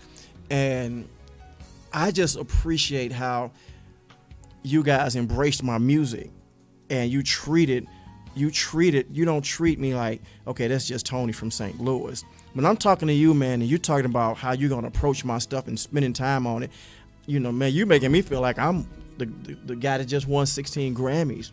And I appreciate that kind of, these relationships that I'm building. Man, I got a long list that's on this project that I never thought, local too. So, man, I'm just overwhelmed about what Midwest Kingdom Sounds is becoming. I had to pull back because have you ever started something and it just started developing into something that you had no idea it would go in that direction? And that's what Midwest Kingdom Sounds is doing. But that's because of people like Tu and John, and me and Deuce talked about some things, and man, Danye Goodman, he's on the project doing some stuff. And I'm like, man, I've been like, these guys been my idols forever, man. And I'm actually sitting here, forget the Grammys, man. I'm sitting next to Levi 2 King, one of my favorite. Boy, where did I tell you? I'm gonna tell you something. Man, what the hell are you talking about? Hold on, I'm gonna tell you something. But we're gonna bring John back. I say him Lee like it's my show. He said we. That's Uncle Tony. You say what you want to say. But man, this guy, he got so much. That's why I'm only kind of cutting him short because, man, I'm so full of stuff I really want to ask him and talk about till we'll be here all night. But then I got my little nephew over here, Sean, and it's just so much that I want to share with you guys. But there's some meat too I want to get to when it comes to what you introduced me to 15 years ago, and I didn't listen. Because we just do what we want to do sometimes. Tu don't know what he's talking about. He's just a kid. What we talked about with this digital downloads, I want to kind of tap into that too. But I know we got an audience out there. Some of y'all got to get up early in the morning, so I don't. Well, John, we're gonna have you back. We're gonna definitely anytime. 1,000,000% have you back. Let's make that happen. Because we got a lot of musicians in the house that's chiming in. Tim McGimpsey, Michael Bradford, Elton Allen. Jamal Yes, Black, Sticks Boy. I see a whole lot of people all these here. cats, man. I grew up, man, with these guys, man. I'm just glad to have them on this show. I want to work with everybody. He said he grew up. I mean, I watched them grow up. I watched y'all Right, grow up. exactly. My bad. All right, John, man. Thank you for joining us, man. Absolutely, Much man. respect to you. Much love to you. Definitely appreciate not just necessarily alone what you're doing, but much respect to you for what you're doing and how it's helping to further music and man. technology inside the kingdom. Yes, sir. It's a great benefit to church folk, man, the church musicians, the church boys, the churches, all of that. So, man, much industry. respect, much love, much many thanks from us Pleasure's to mine, you. man. This is what I love doing, man. Anytime I get to pour into to anybody, I'm always taking that opportunity because I want to be to others what I wish someone would have been to me. I wish somebody would have pulled me to the side 20 years ago and told me the things that I know now. You know what I mean? That somebody would have pulled those things out of me. You know what I mean? Absolutely. I had that 30 years ago. His name is Levi King Sr. 35 years ago. I'm talking about you. You know how sometimes we listen to others before we listen to our own parents. That's true. You listen to my father. I listen to you. Because I didn't listen to my daddy. I wish I had a listen, boy. That's my point. I listened to you. I had to listen to my Uncle John because, yeah. But, all right, John. Thank you, man. We're going to see you. Man, anytime. We're going to make this happen. All right, bro. Be in touch. Yes, sir. That's John Mike, y'all, the one and only in the building on this evening. Look at my boy Tate. I see you on camera, Tate. Smile for the camera. I see you on camera, Tate. How to? Talking to Mike. Man, you hear me? We got my boy Sean Tate in the building. Sean is involved in the Midwest Kingdom Sounds as well. Tell us how he's involved, Uncle Tony. Man, so I watched these. Well, I've been knowing Sean since he was a little dude. So this is what Midwest Kingdom Sounds do. This is what we do. This is what it's evolving to. I had all this music stacked, and I'm like not doing anything with this music. So God and my wife is responsible for this, and I'm gonna tell you how. I'm sitting here. It was about 3 o'clock in the morning. I'm sitting on the couch, and I'm literally just listening to music and songs that I've written in my head. And then I hear this not audible voice, and unless my wife was like peeping through the door, acting like she was the voice of God, I heard a voice. It was like, so you got all this music and you just gonna let it sit and not do anything with it. And me and the Lord having this conversation, he said, I'm really not gonna be happy about that. He said, I didn't pour all this music into you. He said, I need you to empty it out. I was done with this, man. After that first project, I was just pretty much done for various reasons. From 12 years ago. From 12 years ago, I'm saying, it's a wrap. I'm done. I retired. I'm going to go fishing and go on vacation with my wife. That's where I was. So we would have these days we'd be watching TV, literally sitting there watching TV. And right in the middle of a movie, I asked my wife, I say, pause it. I hear something. And I would go sit over in the piano and start playing something. And she's like, what is that? I'm like, it's a song I hear. She said, you writing it now? I'm like, yeah. She said, oh, my God. She said, why come you not recording all these songs? It would happen more times than not, a lot of times. And then and one day I sat and I just started playing her all these songs that I knew and had in my catalog that had never been released. I got 2 songs right now, never been released in my catalog, fully produced. And she like, you got to be kidding me. And I'm like, yeah. And she's like, you need to. She was just on. I'm like, oh, baby, I've been there, done that, blah, blah, blah. But I would play, and she just stayed on me about it. Al.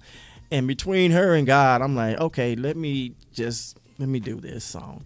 So Midwest Kingdom Sounds was something that came to me really back 12 years ago. I got this group, and I said, hey, y'all, let's just do videos. We're not going to do CDs.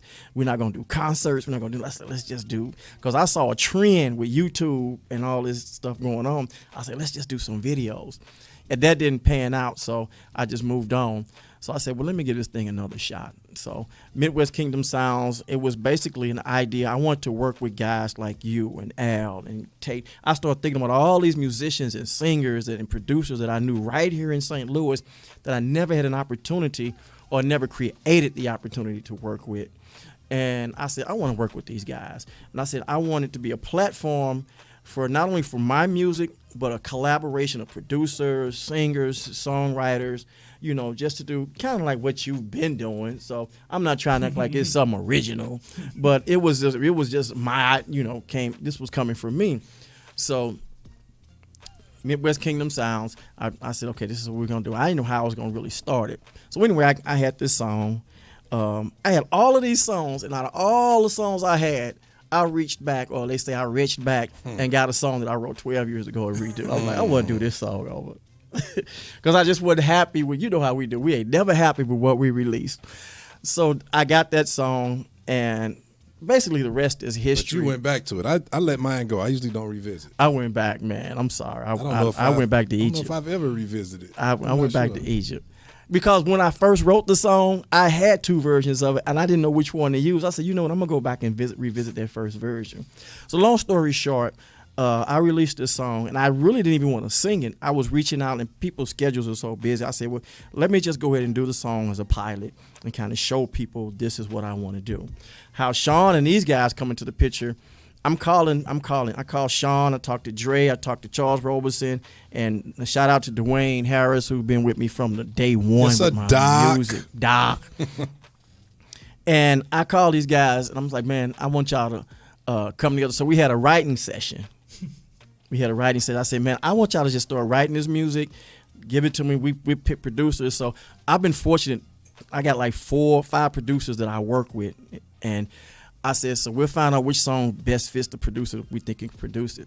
These guys, we came together, man. They sat in the room in an hour, man. They popped out a tune. What's the name of the song, Sean? Well, what is it? Get in your mic, Sean. Oh, okay. Ready to Change. Ready to Change. Man, and I'm sitting back cheesing like, you know how Uncle looking at all his nephews, man. Sean hitting these chords, DeAndre hitting these runs, and Lil Charles putting these words in there, and and I'm just sitting back like, man, with my chest out, man, look at them guys, go, go, go. I was just happy to see it. They got the song, man, they wrote it, and we've been ready to start working on that when I get back. And from that, I realized that, okay, that's when the legacy part comes in. I'm like, okay, I got to create this thing and set up an infrastructure so I can sit back and just pass the torch to these guys. It's so much talent, and a lot of times the platform is not there, the resources are not there, and let's just be real, the money really, man, is just not there. And I said, so Lord, as long as you provide us with the resources, we're going to keep moving forward. And these guys came in, jumped on board. They wrote the song. We got some more songs they're gonna be writing and doing, and man, it's gonna be great. It's gonna be great. I had some technical issues. I called Al. He like, man, I take care of it. He spent half his day working those technical issues. He had you on the phone too. Y'all working it out, and literally, man, I was almost in tears. How much support I was getting in moving forward. And that's why I tell people. That's because you're Uncle Tony. You great Uncle Tony. No, I ain't, man. You great Uncle Tony. I got just as many haters as you do, if not more. But I think we focus too much, man, on people who don't want to support us. And it's not because they even hate on you. They may not have time or just not interest. And that's fine. I'm cool with that. And I think we ought to just take who says, I'm with you in this, and just roll with it. See, I'm younger than you. I ain't younger than Tate, but I'm younger than you, but I've had the same experience with both of you all. Jason Borney, good evening. Pastor Stephen Thompson, Leonard Missionary Baptist Church, good evening. I've had this experience with you, and I've had this experience with Tate, where you didn't know this is what I was picking up from you, because I've talked to you for years, but I would notice how you would allow, same thing with my brother, Pastor Alfonso Harriet.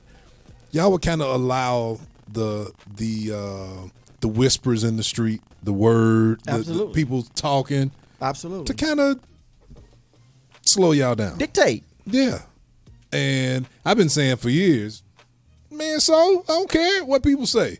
He'll know in a minute. One of my favorite things in the world. I'm gonna tell you something I never ever do.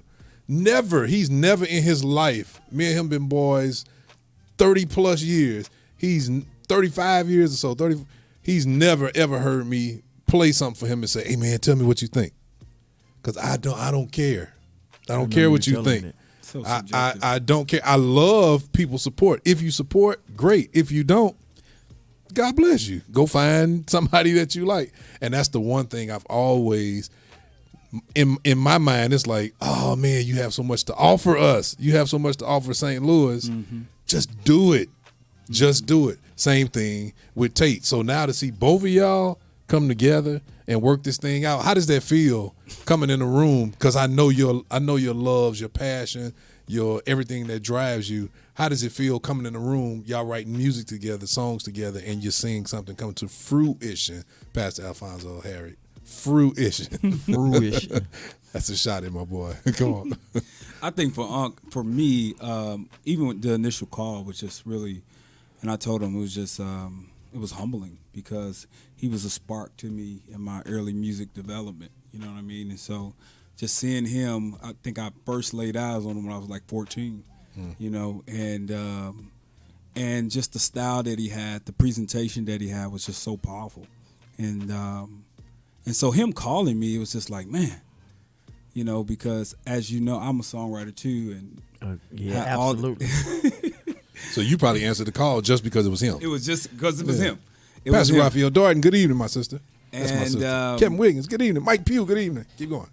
Yeah, it was just Big it was Mike just that, just the fact that he called. It was just like, okay, and because I was just in conversation with people that were close to me, just about getting back and just start, because like you know, I'm preaching to the choir, but to our viewers, they don't know that I write. I have a ton of songs, and so just having the opportunity just to share those songs at this time was just so, it was so right, you know what I mean? And so the timing of it, just everything. And so I was just excited to get the call and just to hear his vision and what he wanted to do. And I'm like, man, whatever I can do to support that, and just to Did you add know to it would be that. on that level though? I suspected it, you know. I suspected it, but you know, the guys that he had us, we all came together. I already had chemistry with, you know what I mean. And course, so I've already Dre, worked with Chubb. them. I did a lot of projects with them together. I won't say a lot, but the y'all projects been that brothers we did, for years, we've too. been brothers for years. And Wait a minute. Did you realize that when you called those three? Was that I didn't intentional? know man. I You did didn't not even know know? them guys was that connected. Huh? I did not. I mean, I knew they were friends from Him and childhood. Chuck might as well be brothers. I mean, I know they were connected as friends, Him but and you know, Dre as might we as well grow be older, brothers. we kind of go in different directions. But when I started calling them, I said, "Well, I'm gonna call Charlie and Dre." They're like, "Man, that's my boy. We still rolling together." I'm like, I didn't even know that. So when I pulled them all together, I think the first meeting we had was Buffalo Wild Wings, and they talking. These cats talking every day, all the time, and I didn't even know it. Forever. Oh, I didn't know it, man. All I knew was that they were best friends in high school, and then they kind of went to their directions with churches and ministries in different, areas. But I didn't know them cats were still rolling together. But like not that, really. man. But not, yeah. Yeah. So- Am I pronouncing her name right? Miss Sarah Favaza. Man, that's my sister from another color mother. She says, Uncle Tony has been a spark to many. He's been sowing seed into many lives for a long time. I love you, Sarah. Tell your mom I said hi, and I know I got to come see y'all, but I'm coming. I got to stop making excuses though. another shout out, you said his name, Jason Barney. This guy, Pastor Jason Barney, when I was at Southeast Missouri State, man, he was another guy that just, him and Pastor Charles Bobo, them guys, man, it was just, amazing and also a spark to me musically too. And the late great Rodney Byrd, man, they kind of really helped. So Pastor kinda Jason shape- Barney went to school with you as Yeah, well? I went to Southeast, man. And Southeast Pastor Charles Missouri. Bobo, Yes, sir. West Side. Yep, West yep, Side? Yep. So shout out to those guys, man. And so like I always tell people who know me or curious about my songwriting ability, I think I'm a sponge. I'm a hybrid of just all these different type of people that I looked up to, and of course my big brother GOAT, right here. But yeah. So me going back to that, when I got the call, I was just so humbled to receive the call, and I was excited to be working. I thought he was being silly with me because this Uncle Tony, man, I'm like, come on, man, just talk. It was funny, man. So Nah, I appreciate the embrace that I'm getting, man. And again, I'm in a relaxed. The embrace that's always been Yeah. there. It's what I've been trying to get you to see for years. I know, man. It's always man, been there. I know, man. Look, to everybody else, you don't even have to do this. Just don't pay him attention. Right. Fonzo, you hear what I'm saying? Just do what you do, Tate. Do what you do. Man, if I listen to got it people, now. if I I listen got to it. people, I wouldn't do anything. It's going back to what John Mike was saying. Corey Barrett says, love you, man of God. Excited about this. Oh man, that's my cat, man. That's Going back to what John Mike was talking about earlier, one thing I wanted to bring up and say, because John Mike was just talking about everything that he does and how he built all these skill sets and developed all these skills and didn't realize that's exactly what he was doing.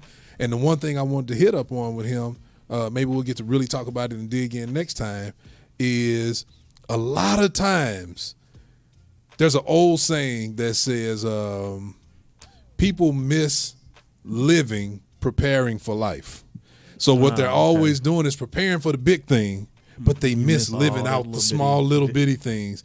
And that's always I can say this about him. This is my little brother. We talk every other day for years. I say it respectfully about Uncle Tony. Sometimes I've heard Uncle Tony talk about life, but not as much about living. So you know how I feel to see you living now all of a sudden? Man, that is great to me. This is an amazing, and I'm serious, this is an amazing thing for me to be able to sit back and watch. See you now living and not talking about life. Not preparing for just life Living my best later. life. Now you're I ain't living. going back and forth with y'all. That's what I'm saying. That's what I'm talking about. Mark, I was about to call you Marcus Crumble. That's my brother. But I want to tell you this. Marcus French. What up, The Marcus? one song, More Than Life, I'm kind of backing up a little bit. What was really inspiring to me, see, you'll be surprised, I'm learning, I've learned actually.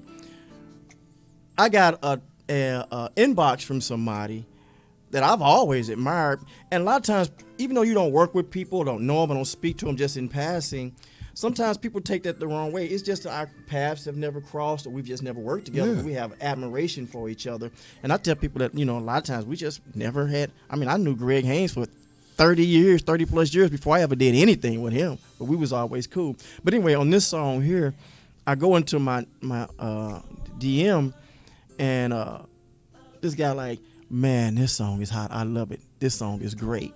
And I'm like, wait a minute. You know who it was? Who? Michael Lampkin. Wow.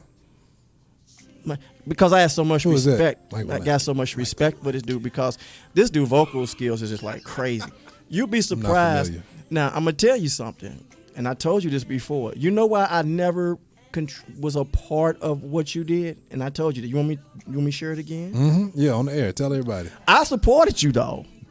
Now, I supported you, but I wasn't there physically. But you know I had your back. Always. I had your back. It's because I was not wired to be a part of that, and I'm gonna tell you why. I wanted to have the same. I want to stand back and admire my heroes from a distance, if that makes sense to you. Mm-hmm. I didn't want to be in the middle of them. I didn't want to know anything about your character. Not that it was anything bad about it. I just want to admire you for what I admired you for. Was you're a great singer. I love your musical talents and things like that. And I want to sit back and admire that and watch that, because I know sometimes when you get in the middle of that, sometimes there can be whatever kind of tensions may be. And I'm sure you had to control that in some of those sessions or maybe not. But for me, it was like, I want to sit back. I want to stay, for lack of a better term, because I'm not that kind of person. I want to stay starstruck with you guys, in a certain kind of way. I want to see you guys in that light, and that may sound weird to some people. You remember the Bill Cosby episode when Theo was explaining to his dad something, and Bill looked at him, Dr. Heathcliff Huxtable, and said he thought he was gonna have a good, serious dad, father-son moment. He said, "That's the dumbest thing I ever heard." It is. I'm telling you. That's why I know you wouldn't understand. And I say that with respect. He said, No, no wonder you get D's. but- He said, no but wonder you if- get D's. Yeah, that's what he said. No wonder you get D's. Without saying too much, you know I supported you. Oh no, you. And Yes, Lord. but I'm saying, and that goes to show I was for, and it wasn't just for two. It was for those guys that had a lot of admiration for. A lot of admiration, and I enjoy sitting back, watch y'all work, watching these guys do what they do, and I sit back and say, man, these are some of the greatest cats in St. Louis, and that's just the way I'm wired, and however you want to see it, but it was never ever me, and you would know this again more than anybody. It was never ever me saying, I don't want to be a part of that. It was never that. It was never that. Yeah, we know it wasn't that. So that's my quirky story. That's why you never saw me singing. Dumbest thing I've heard. No, I'm just playing. No wonder you get D's. You big dummy. So now you can see. Now you get to learn from Uncle Tony firsthand. What would Uncle Tony say to Sean Tate, who kind of deals with some of the same? His is not exactly that, but just not. What do you say to anybody that's listening who is not living? Like, you looking back, do you regret some of your? Oh man, Talk to the folk. man, you know what? I've learned, like you said, I missed out on a whole lot not living. I missed out on a whole lot not even. I'm gonna be honest with you, not even appreciating the gift that God gave me because I didn't exercise it like I should have. I missed out a whole lot assuming what other people thought. Even when it comes to relationships, sometimes we just assume this person, you know, and it's like, it ain't like that. I mean, just now meeting with John and these guys and Dukes and all these guys, we assume things about people, and all you have to do is just extend an olive branch to it, and before you know it, you got a great relationship going. That's all. And there was a lot of assumptions, and I was just, you know, I was just really just the kind of stand back guy. I never was a spotlight kind of guy, never needed to have a mic or like that. So I was cool with watching you guys flourish from a distance. I was cool with that, and I would tell Sean that, man. Number one, man, just do you, and go hard and do you.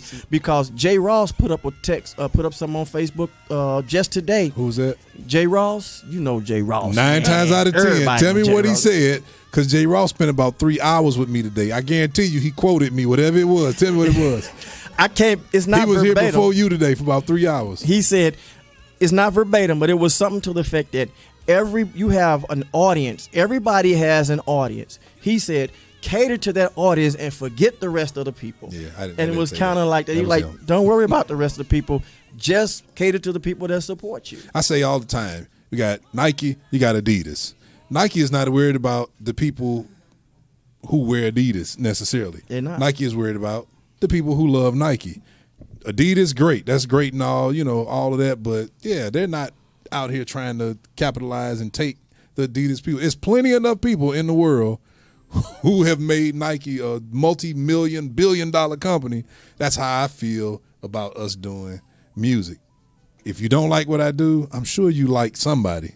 But I love you, but somebody likes it. Yeah, the people that like it, that's what I cater to. Go ahead. Yeah, I think for me, it's just the vulnerability part what comes with your music. You know what I mean? Because you expressing a part of you that is actually vulnerable. You know what I mean? But that's true. At the end of the day, you have to. It's just like with anything, you know. And I've learned that it's so subjective too. You know what I mean? And so it's totally. You said so. That's such an understatement. It's totally subjective. It's subjective, you know. But I think what's the most vulnerable part as a songwriter for you? What's the most vulnerable experience? Come on, me and you had this. This happened to us last week. Go. When I'm trying to explain a song to somebody, like the first time. First time, that is introducing the song. Hard. Do you find that hard? Yeah, that is hard because you trying to show them a production side, what you hearing in your head that's not. I'm so mad at him. Sean, play the song. Okay. A, B, C. Now, wait a minute. When you get to this part, what you got to know? Just play the song, boy. Sean, go through the song. Oh, okay. D, E, F. Now, right here, see what's going to happen. I was like, oh, my goodness. But I get it as a songwriter. But you know what? I have learned, especially dealing with you guys, I've gotten past that now. I'm not vulnerable in that area anymore because what I do now, those guys like Ask John, Ask Danye, them guys now, I don't explain nothing. I give them I have sent Danye, and we got to talk to him too, man. This guy is so dope. But I have sent him songs that I recorded on my iPhone. I set up the piano, played a pad or whatever, and did all 3 parts and say, hear the song. And that's basically, I didn't give him no explanation. I said, feel free, you know, maybe a chord here or there. I used to be like that, though. I really was. But I'm at the point now, when I send you something, you know, I just send it to you. So I want to bring context to you. It's Levi Two King. You know what I'm saying? Well, I'm gonna tell you a story about him in a minute. So my point too, because the respect I got for him, I'm like, okay, let me make sure, hey, I want you to understand why we put this right here, or the flow of it. But I'm just saying, sequence. Eat the cake, anime. Just play the song. just play the song. He do that to me. So okay, I'm sure you don't mind me. So Two is gonna be part of this project. He's gonna do a song. When Two said he was gonna do a song, I am not lying. I'm working with some dope producers in the industry, but when he said he would be a part of the project, I got nervous. See, that's Now, what I'm saying. I know And I see, said I got he gets past up- that, He gets but upset this with is me. why. That's Like funny. if he's talking to me, look, if he's talking to me something about education or something like that, he know I'm boom, boom, boom. But when it comes to music, and I'm like, hey, I'm bouncing ideas from him, like, hey, because first of all, we really don't even talk about music. You know what I'm saying? So Almost never. So, but when I do, it's like, hey, what do you think about this? Or what were you doing? I talked to him as a songwriter, so I want to know what he was thinking. You know, when he wrote that, one of my favorite songs by him is "Father, I Need You," where Raytina sings, and I'm like, what were you going through? And I wanted to know the why, like what John was talking about, and so that's the context. Because I feel as a writer, you still have to have some type of vulnerability. Yeah. Because that's the connection part. You know what I mean? Then you were presenting it live in front of me. Right. Now that makes a difference. Yeah, I'm not I gonna agree. lie. I Sending it would. to somebody over the I was- email, internet, that's a Yeah. little different than I was sending- live and in person. And then what got me though, because he never does this, he says, he stopped and listened. He said, "I like that." I never do that. No, I ain't talking about like that. No, listen. You encourage. You hard to impress, basically. Man, that is no, not like true. that. No, what I'm saying, I knew it was a difference because you said I But like it. I get it. I get it. You know what I'm I really saying? get it. And this is what when I had Yeah, I mean- listen to this though. I had all these songs, and when I talked to, and I'm like, man, this is a legacy, a legend project. I said, man, it wouldn't be right without you being a part of it. And he was like, you better had to ask me. He said, if you had to ask me, I was gonna have a problem with you. So he said, all right, I'm in.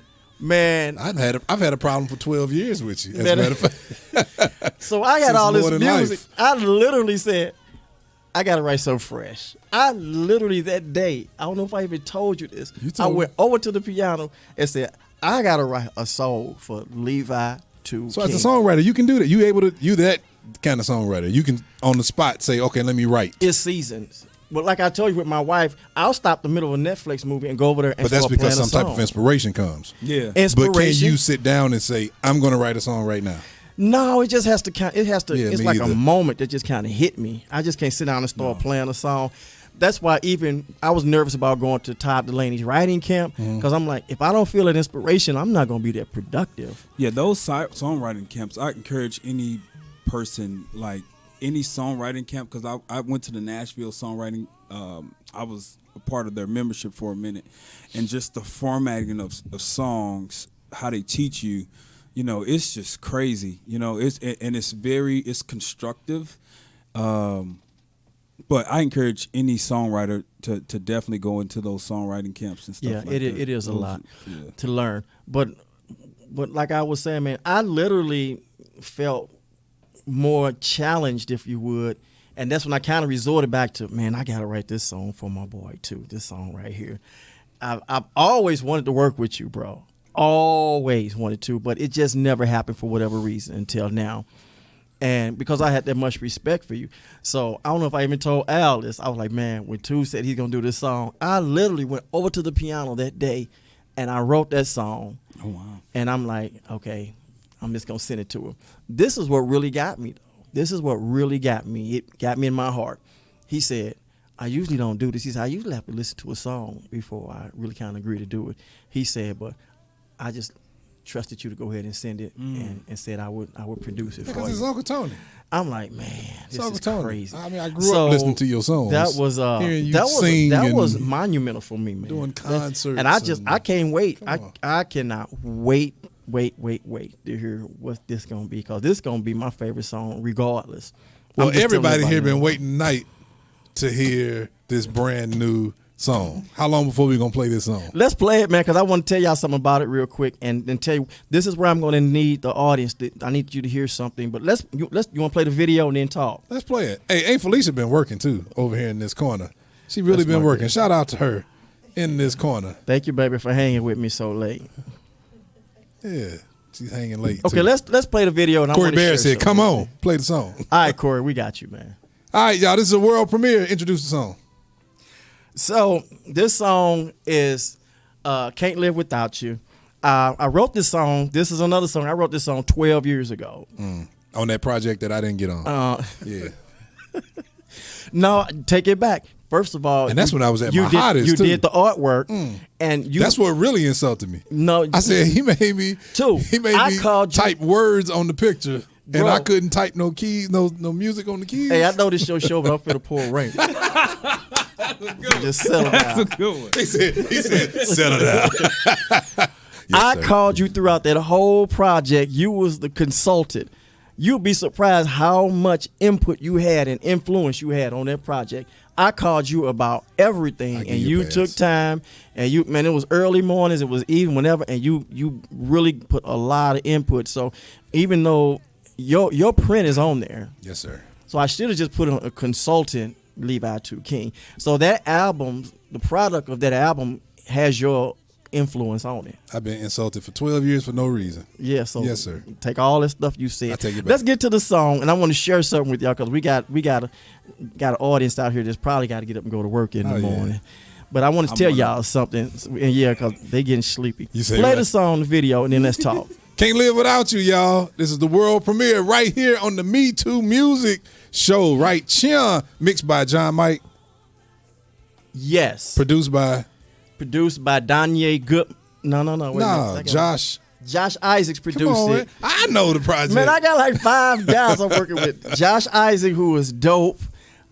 He produced it. Adam Curry on lead guitar. I can't remember the bass player and the drummer, but John Mike did the mixing on it. Philip Lassiter is on the horns, all the way from the Netherlands. And let's just hear it, man. Here we go. World premiere, y'all, right here on MeTooMusic show.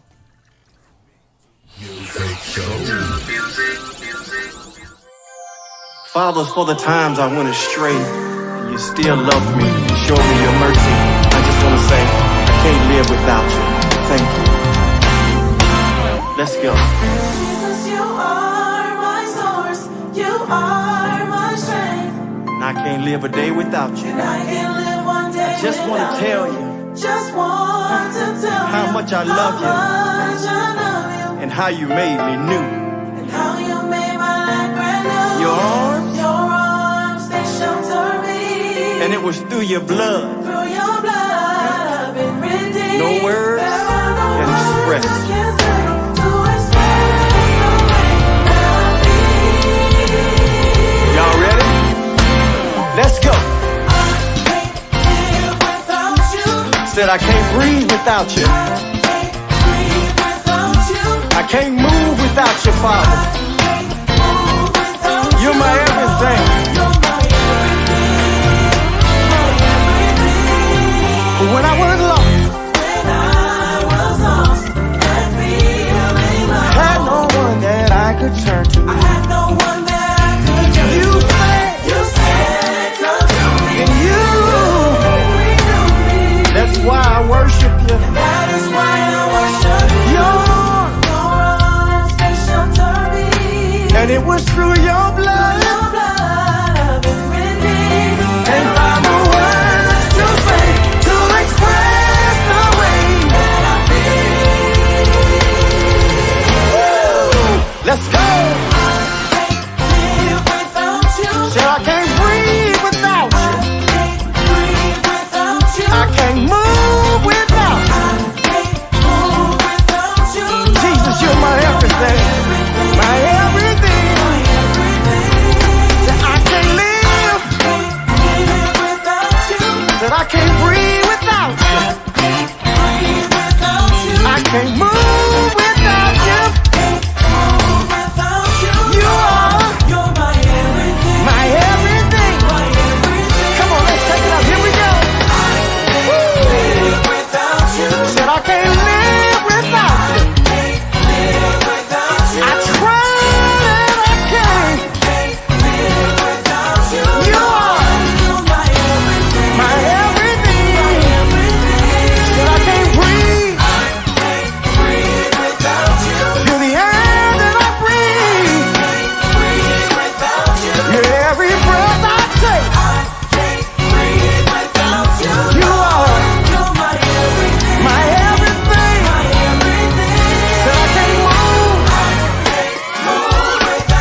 that's a world premiere right here, y'all, on MeTooMusic Show.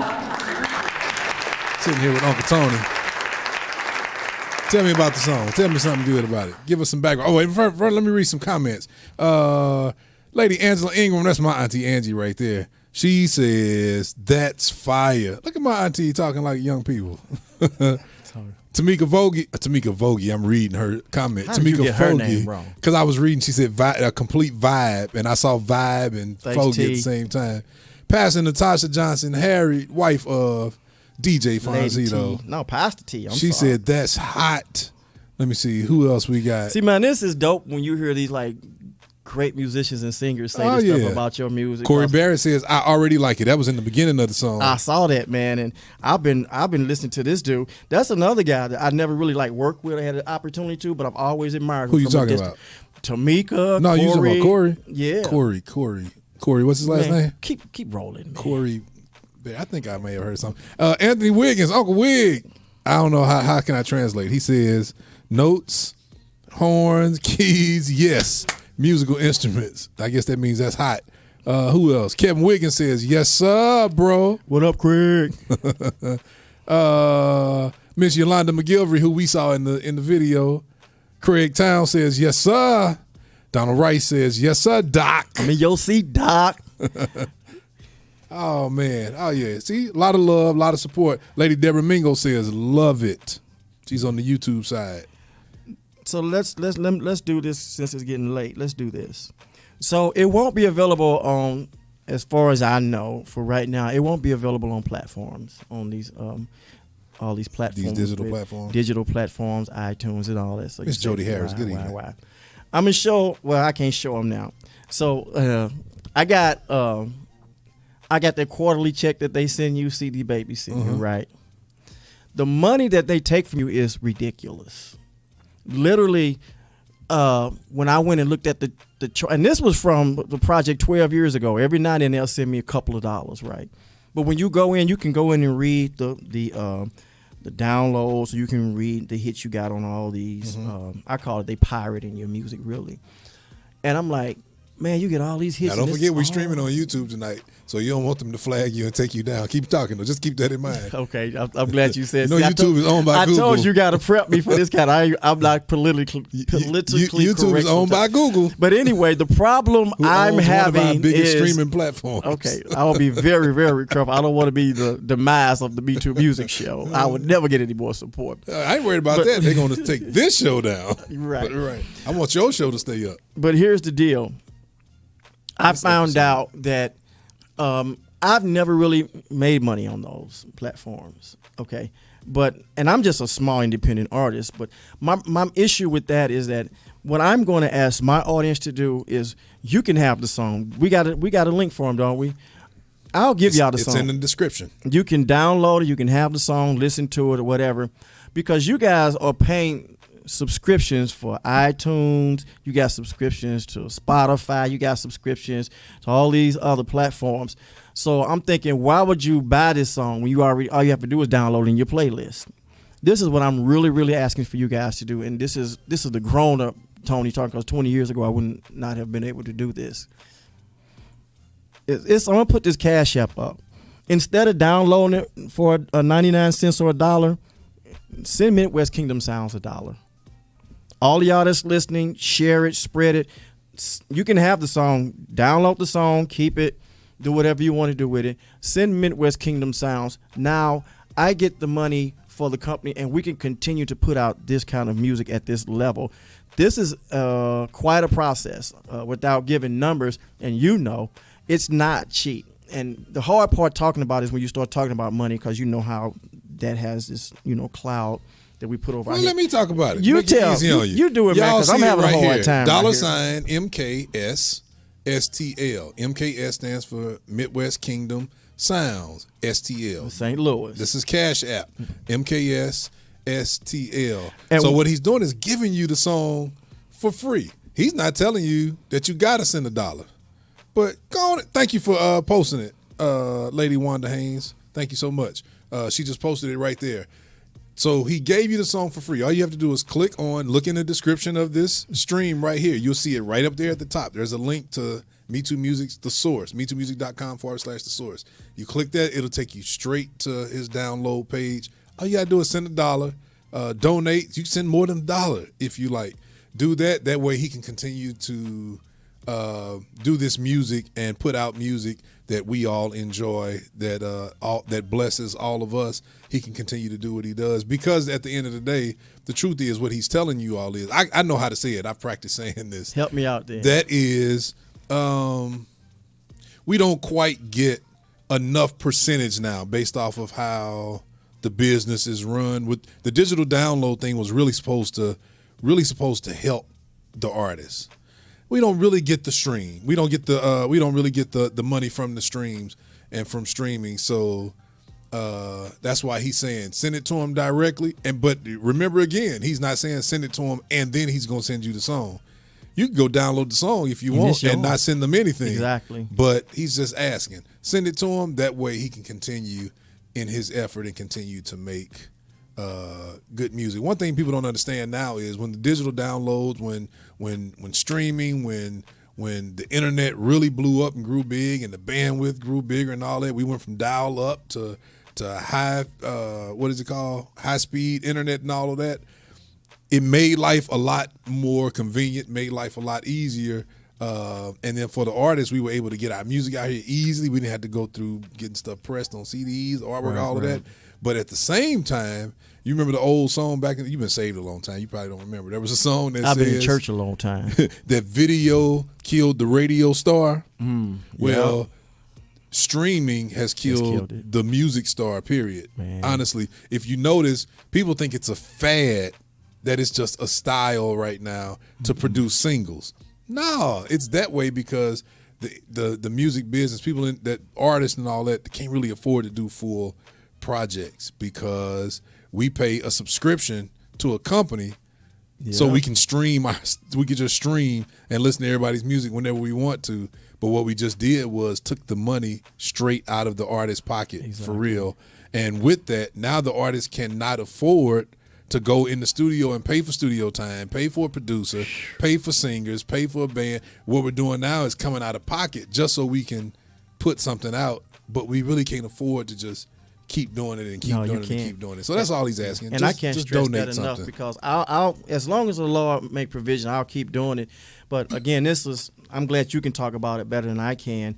But it's tough. When you want to do something and the resources aren't there, God has to make a way. And I'm seeing people just pop in, thank you, thank you, thank you, thank you. Y'all so dope.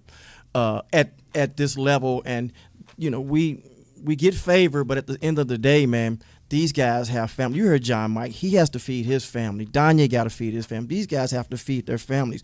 So what they do for me, I have to compensate them and put food on their table. So that's how it works. But I only have so much that's in my pocket. My pockets ain't that deep. But I want to give you guys quality, and I want to present it in a way that I would want to hear it. And that can be costly. And it's hard for me to ask for money. On the streaming platform tonight, if he sold 1,000, man, if 1,000 copies got sold tonight on the streaming platform, he may end up with about a little less than $10. Exactly. From selling 1,000. That's about what the math equates to. So we've been trying to tell everybody for years to, that I can't say live. Right. But anyway, last words, because we over 2 hours and now we about to start talking. So we gotta tell the people good night.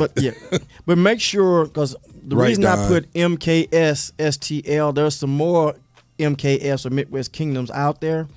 Make sure it says Tony right above it and the logo. It's a black logo, MKS, because then you have people that kind of try to mimic your Cash App too. So make sure it's that black logo with the gold print said Midwest Kingdom Sounds, and my name Tony is right above. It says MKS STL, and right above it my name Tony and the black logo. Because if you just hit MKS, you're going to have a lot of pop-ups. Be sure to put that STL on there. Man, I'm getting my Cash App is like blowing up. Oh, man. I'm going to have to go do another show just to thank you, Lord. Man, we get to stop at Denny's on the way home. So all right, y'all. I'm just gonna tell y'all now. These people sending way more than $1 right now, and I'm probably crying all the way home. I'll probably get more tonight than I've ever get on streaming live. Well, I'm about to cut this string because you ain't about to be crying on here, making us viral because you're a grown man on here crying. So, but hey, Felicia, get your husband. Take him home. Let's close. Thank you, man, for this platform. Thank you for what's coming. I didn't get a chance to talk about a couple of things, but that's down the road. There's a mentoring program in works for what we're doing. Engineering. I got about 15 guys between the age of 14 and 22, and I'm meeting this Saturday. They stressed to me last week when I met with them, man, Uncle Tony, we want to do music. We got these cats got skills in the studio. They got little setups. So actually what I'm working on now, I'm going to meet with them next Saturday, and they're going to be a part of a mentoring program and getting them guys in the music business and just in industry and showing them. So I'm going to be reaching out to you for consultation again. Yes, sir. And you and Al, hey man, these guys, and we looking for a spot so they can have their little studio. So this is way bigger than me, honestly, what I'm doing. And I'm pouring it back into that program. I don't know what it's going to look like, but I do know Saturday we'll have our first meeting. It's about 15 of these guys, ages 14 to 22. And we just going to, I don't know where it's going to go. I'm just going to keep taking it day by day. Yes, sir. That's Uncle Tony, y'all. The one and only. Tony God bless y'all, Metcalfe man. in the building. Thank you We so love much. y'all. Thank you for hanging out. Pastor Alfonso, Fonzito, Harry, my brother, my boy, sitting in the corner all night. The one and only. Ain't Felicia Metcalfe sitting over to my left, over that way over there, working the crowd, Hey, working baby. she's kept y'all informed, keeping y'all up with everything. And we just say thank y'all. Right on, Don Rice. Yeah. Rice. Love y'all. Thank y'all for joining us. Hopefully we didn't overstay our welcome tonight, but I know, didn't man. look I'm like sorry. it. Y'all gave us a lot of feedback tonight. And thank y'all for sticking in with us. Appreciate we love y'all y'all. for staying. See y'all later. Peace. Thank you.